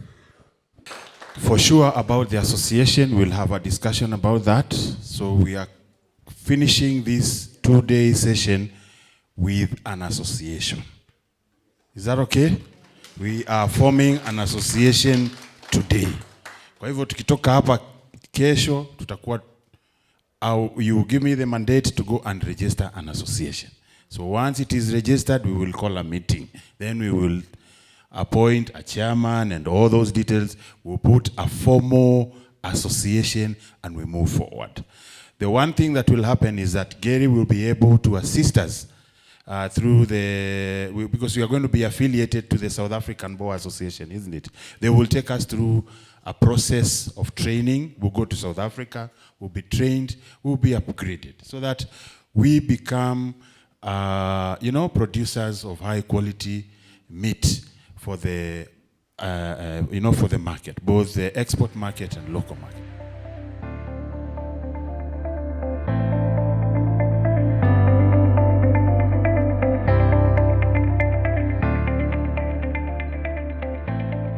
Ladies and gentlemen, hamjambo. Hamjambo tena. Okay, my name is Harry Wayaki. I'm from Tata Africa. We have packed our products outside there, so feel free when you're having your breakfast, you can walk and see what we have showcased. Yeah, I'd like to give a small history about Tata. Tata has been in Kenya for the last 3 decades. We have been distributing vehicles all over the country. We are number 1 in tippers. Most customers know us as tipper customers, but we have a range of products from pickups, 5-tonner, 7-tonner, 10-tonners. So we are very delighted to partner with you guys as farmers. We know farming is the backbone of this country, and as farmers, we are going far. So I welcome you to our exhibition outside there. Feel free to ask questions. We have really improved. Hii si Tata ile Tata matata. Tata imebadilika. It's value for money. Our vehicles ziko na very many advantages. The power, the fuel consumption. So I'd like to welcome you outside there. Mutuulize maswali na tunawahakikishia gari zetu ni nzuri. We are happy to partner with you. So with that few remarks, asanteni sana. Good afternoon, everybody. As you've heard, my name, I'm Dr. Joseph Nyagucha, representing a company called Murphy Chemicals. I'm sorry I'm not the managing director. I'm standing in for the managing director. So Murphy Chemicals is the oldest agro-distribution company in this country. I'm sure those of us who are more than 50 years old mmesikia Murphy Chemicals. Wangapi wanajua Murphy Chemicals? Yeah, since 1958, we've been growing more with our farmers. So the reason why we're here today is because we believe health is wealth. We thank our presenter today for giving us a very good outlook on basically the industry in matters sheep and goats farming in this country. But what we wish to also emphasize, health is wealth. Unless we are able to observe the critical pillars, that is health, that is feeding, that is genetics, that is housing, that is disease control, we might not really benefit from our investment. So we want to welcome all of you guys to look at this issue holistically. Let us see how each part of the puzzle fits into the big dream of our return on investment. So we have our tent out there. We wish to welcome you to have a look at what we have and how it can really be of great assistance in your farming journey. A colleague of mine mentioned about the biggest challenge in farming, enterotoxemia for sheep and goats. Ni wangapi wamepoteza kondoo wadogo, especially whenever there are changes in weather, changes in feeding. Today we are talking about intensification of farming. You remember our colleague, our presenters talked about if at all we have to benefit from the benefits of these improved breeds in terms of weight gain, we need to do a lot of supplementations. You remember, tumeambiwa hivyo. But the challenge in supplementation comes with enterotoxemia. You realize every time you're moving from the pastures to now in-house feeding, as you are pumping in more energy, more protein, you're also setting yourself up for issues like enterotoxemia.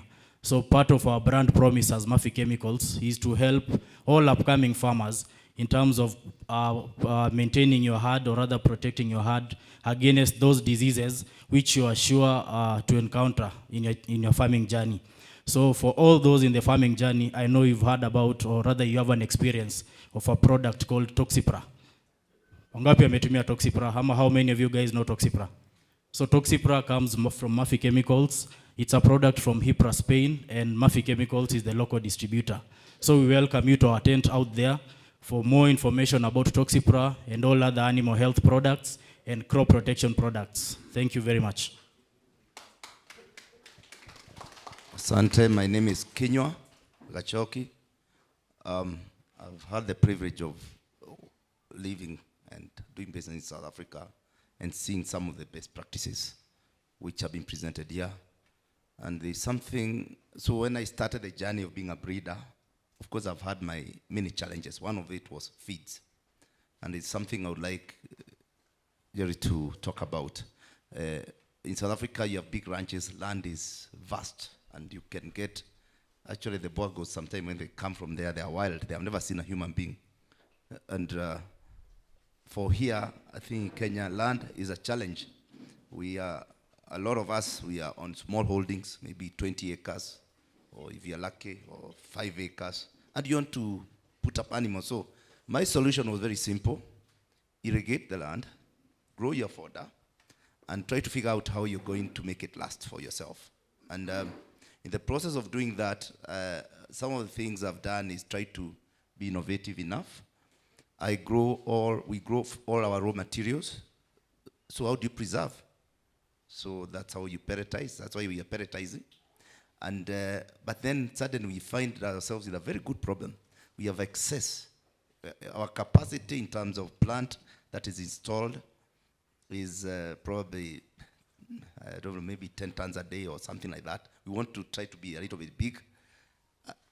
So that's why we went into the market. We say, whatever excess we have our own animals. Let's see how these feeds are doing with our animals.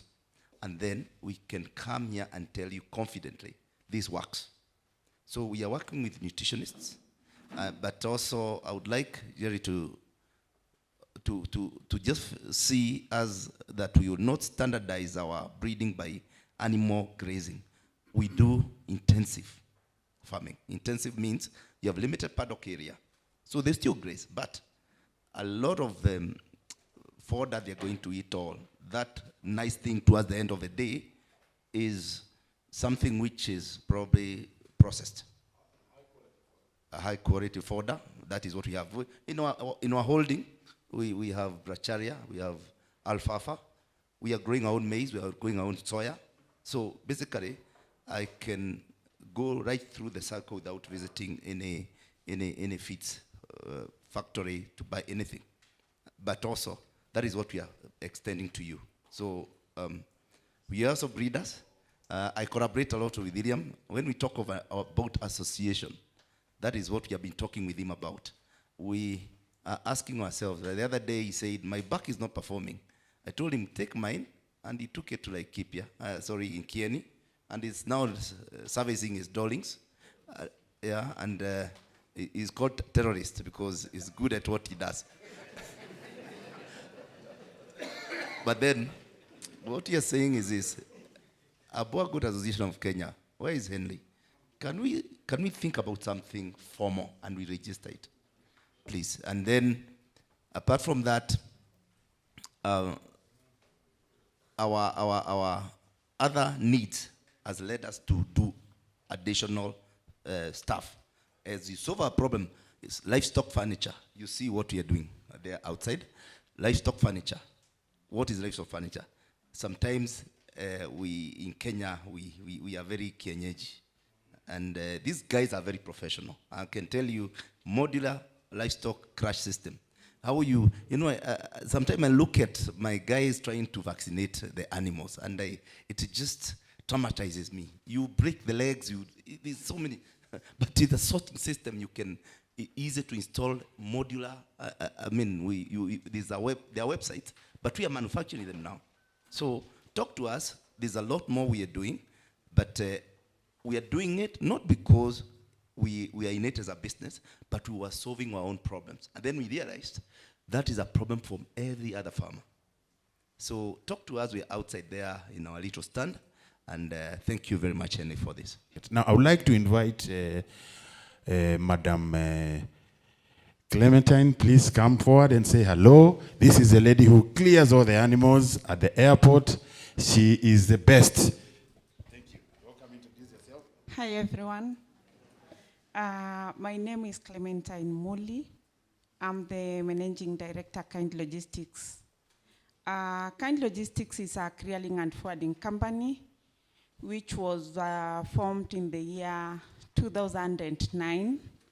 And since then, we have been licensed by the Commissioner of Customs. We work through the regulations, and we now come in between you and Customs. We come in between you and veterinary services. We come in between you and Kenya Bureau of Standards.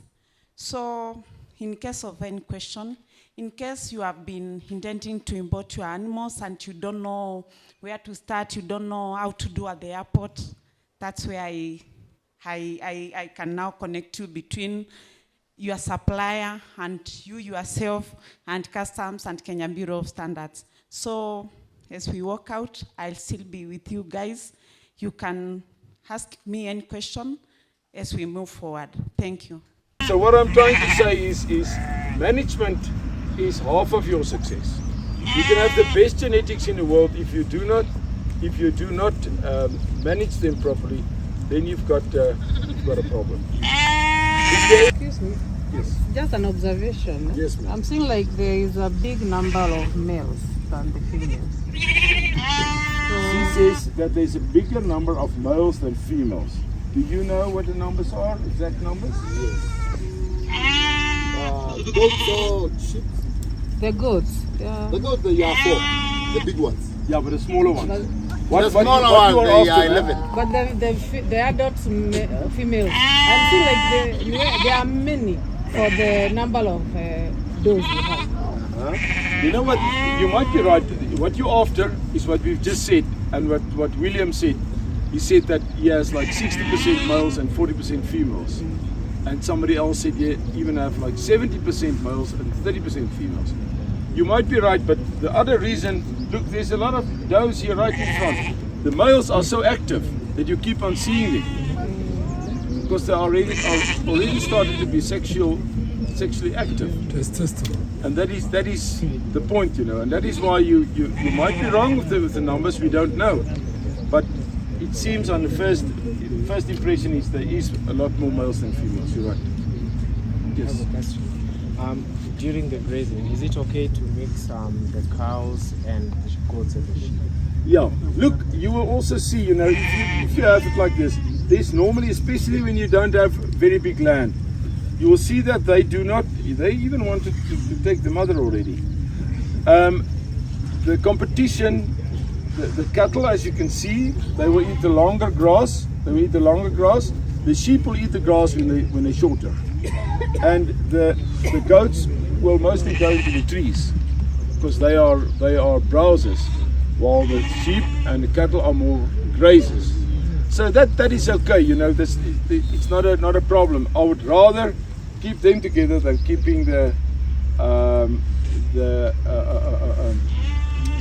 males with the females. This one we mix them. That's why we don't mix with the other with the bigger cows. The other cows, they are somewhere else. They are not here. This one we normally mix them. Can I just point out another thing? Can you see the blue tag there on the ear of this sheep? The blue tag. This is a similar tag to the stud tag to boer goats. Similar tag to stud tags in boer goats. That tag. So when they sell a boer goat to you as a stud goat, a boer goat as a stud goat, and they come into this country, they should either be a potential stud when they're younger than 10 months of age, a potential stud, and that should be on your record that you should get from the breeder, or they should carry the blue tag. That is the indication that they're already stud registered. We have spoken about a stud in a stud book, so that is just an indication. I've just spoken to somebody and they said, what proof do you have that they are stud registered? It's easy for me to tell you, I'm going to send you a stud buck. And when the bike arrives, I can tell you, Justice, this is a stud buck. Hello. You know? I mean, if I tell you, are you a man or a woman, you've something to show. You understand? To prove what you say. You understand what I mean? You've got something to prove. How can you prove this is a stud buck if you don't have the records and the numbers and the tags? So there's something. You need to have something to prove. Yeah. Guys, the concept here in Kenya is dopper, right? Now we want to know if the meat, like you were talking, now we are practically on the ground. Just for the information for everybody, if we introduce meat master on that dopper, what happens? Will you do meat or Persian sheep, or maybe Domer or? No, if I have to cross the doppers, I'll cross them with nothing else but the meat master. With nothing else but the meat master. We, as I said, we want to move away from this wool in your conditions. You don't want to share. You don't get an income out of the wool. With the meat master, you're going to get to a smooth pelt like that. So that's to start off with. In terms of body weight and this thing, will it be the same? The meat masters will be a bit more tall on their legs because they are tall. And again, we can go back to the Damara. They are taller and more flat-sided. The dopper meat does not smell. Will there be a smell in it? I'm asking on behalf of everybody. The short answer is no. There's just one condition. There's just one condition. Don't slaughter the rams when they are already covering. Slaughter them long before they should start covering. Slaughter them. We, for ourselves, we slaughter them. I like a bigger carcass and I like more sort of texture in the meat. So we slaughter them just before they cut their first 2 teeth. They're about 10 months to a year old when we slaughter them. At 14 months, they cut their first 2 teeth. So we slaughter them late. I like a late lamb because it's already sort of almost 2 teeth, which 2 teeth is still very good meat, but you don't want them to be old. And when you slaughter an animal in any breed, when they've already been sexual active, and especially the males, then you've got problems. They will not be that tender anymore in any breed. So if you slaughter them when they're young. And this is why the Arabs, the people from the Middle East, they demand young animals that grew fast. They want them to grow fast and have a tender meat. I've been in Saudi Arabia in a desert with Sheikh, Prince Turki. He was the Minister of Defense. Prince Turki. What is the ideal age and weight for slaughtering the dog? Okay, I'll come to that now. But what they've done, Prince Turki, they've prepared all the meat and everything on the sand. I couldn't believe it. But they ate it, like from the carcass, there was like several carcasses. You could do this. That you could really take out the meat from from the... So soft. So soft, yes. It was tender, you couldn't believe it. It was like, you know, it melted in your mouth. And then I could understand that they want their carcasses at less than 10 kgs if they can, you know, 8 to 11 kgs type of small carcasses. That will give you an animal that is like 20, 22 kgs maximum. Small lambs. It's not always financially viable for you to slaughter lambs at that age. But if they pay you a premium, if they pay you double the price, then it becomes business. And they are prepared to pay double the price to have the small carcasses. But again, when you take the small carcasses, you wean the animals much earlier. We wean them when they're 2 months old, as I said. And then you can have a third harvest of lambs in 2 years. Then you have three harvests instead of 2. Then the meat that you produce is actually more than you. I'm into exports of goats to Middle East. The Middle East guys love that goat which come from northeastern and this. If you cut them from 7 kilos to 11 kilos, nothing to do with them. But the sheep, they can even take 30 kilos or 40 kilos, the sheep. They will take bigger carcasses of the sheep, you're right. Sheep they want in Bahrain. But never go there. Don't listen to this 30 kilos. Don't listen to this. Because the problem is, the moment that they shoot their first 2 teeth, which is 14 months of age, then it is a completely different ballgame. Then you do not slaughter a lamb anymore. Then they see it as an adult sheep. It's then sheep, not lamb.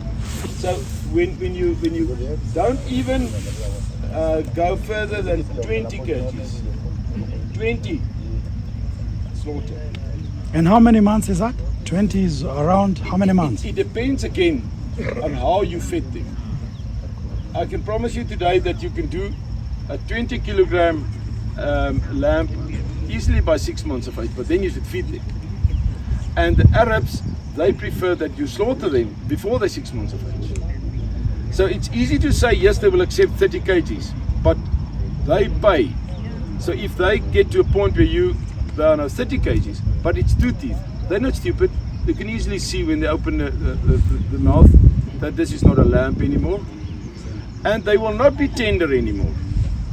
So slaughter them when they're 6 months old, but feed them well, that you can slaughter, that you can have a carcass of 18 kilograms. Sort of, that is the norm that we use. 18 kilograms on 6 months of age. Now this should be well fed. And again, and I have to stop now.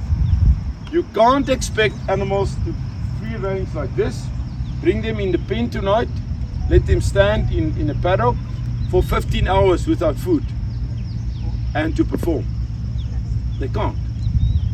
I mean, if any of us, if you have to stay day in and day out for 15 hours without food and only 9 hours you can feed. That is what is happening here, Mr. Gary. After giving them food, put in the paddock, no supplement, no looser, nothing is given. I hope you are learning. After that, even if you put hay in your thing or this thing, they have to give even food and water when they are locked. Guys, I've told you this before. Even with all the experience in the world that I have, I've made a mistake a couple of years ago. A couple of years, and I paid for it.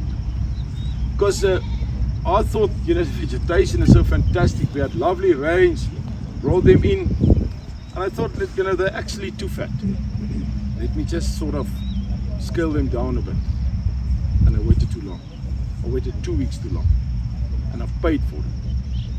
There was 1 or 2 abortions even because of the drop in condition, especially with goats. And then I had a poor conception because again the goats, the condition wasn't good enough, and I had to flush them, which I did, and they've picked up weight fast. But they were you can't start with a goat when it's like 2.5 out of 5. They should at least be 3. So they were not in a good enough condition when I started, and I've paid for it. Any more questions, guys? Where is our host? Yeah. Yes, sir. What is the best bag to female ratio. What is the best? Yes. Right. It depends on your conditions, your size of your pens. It depends also on the feeding. But if you have small, if you're in an intensive, the question was, what is the ratio between males and females? The question is, or the answer is, if you are in a normal conditions where they can easily look, if they free roam, this is not good enough. But when you are in a small environment where they can easily find the does, goats can do up to 35 does per male, 35. But then the conditions should be according to your, as I said, it should be intensively. We had a buck that he did 50 does, 51 to be exact, in a period of 6 weeks. He did 51. They can easily do it. In the sheep, I would say 25 to 1. 25 to 1. Yeah. Any more questions, guys? From my side, I would then just, like to thank you all. It was really, example myself, we spoke about it last night. It was really for us very special.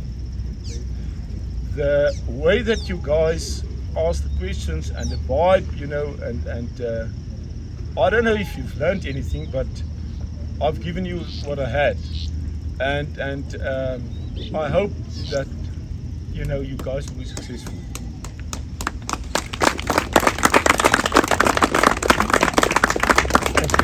Thank you. Thank you.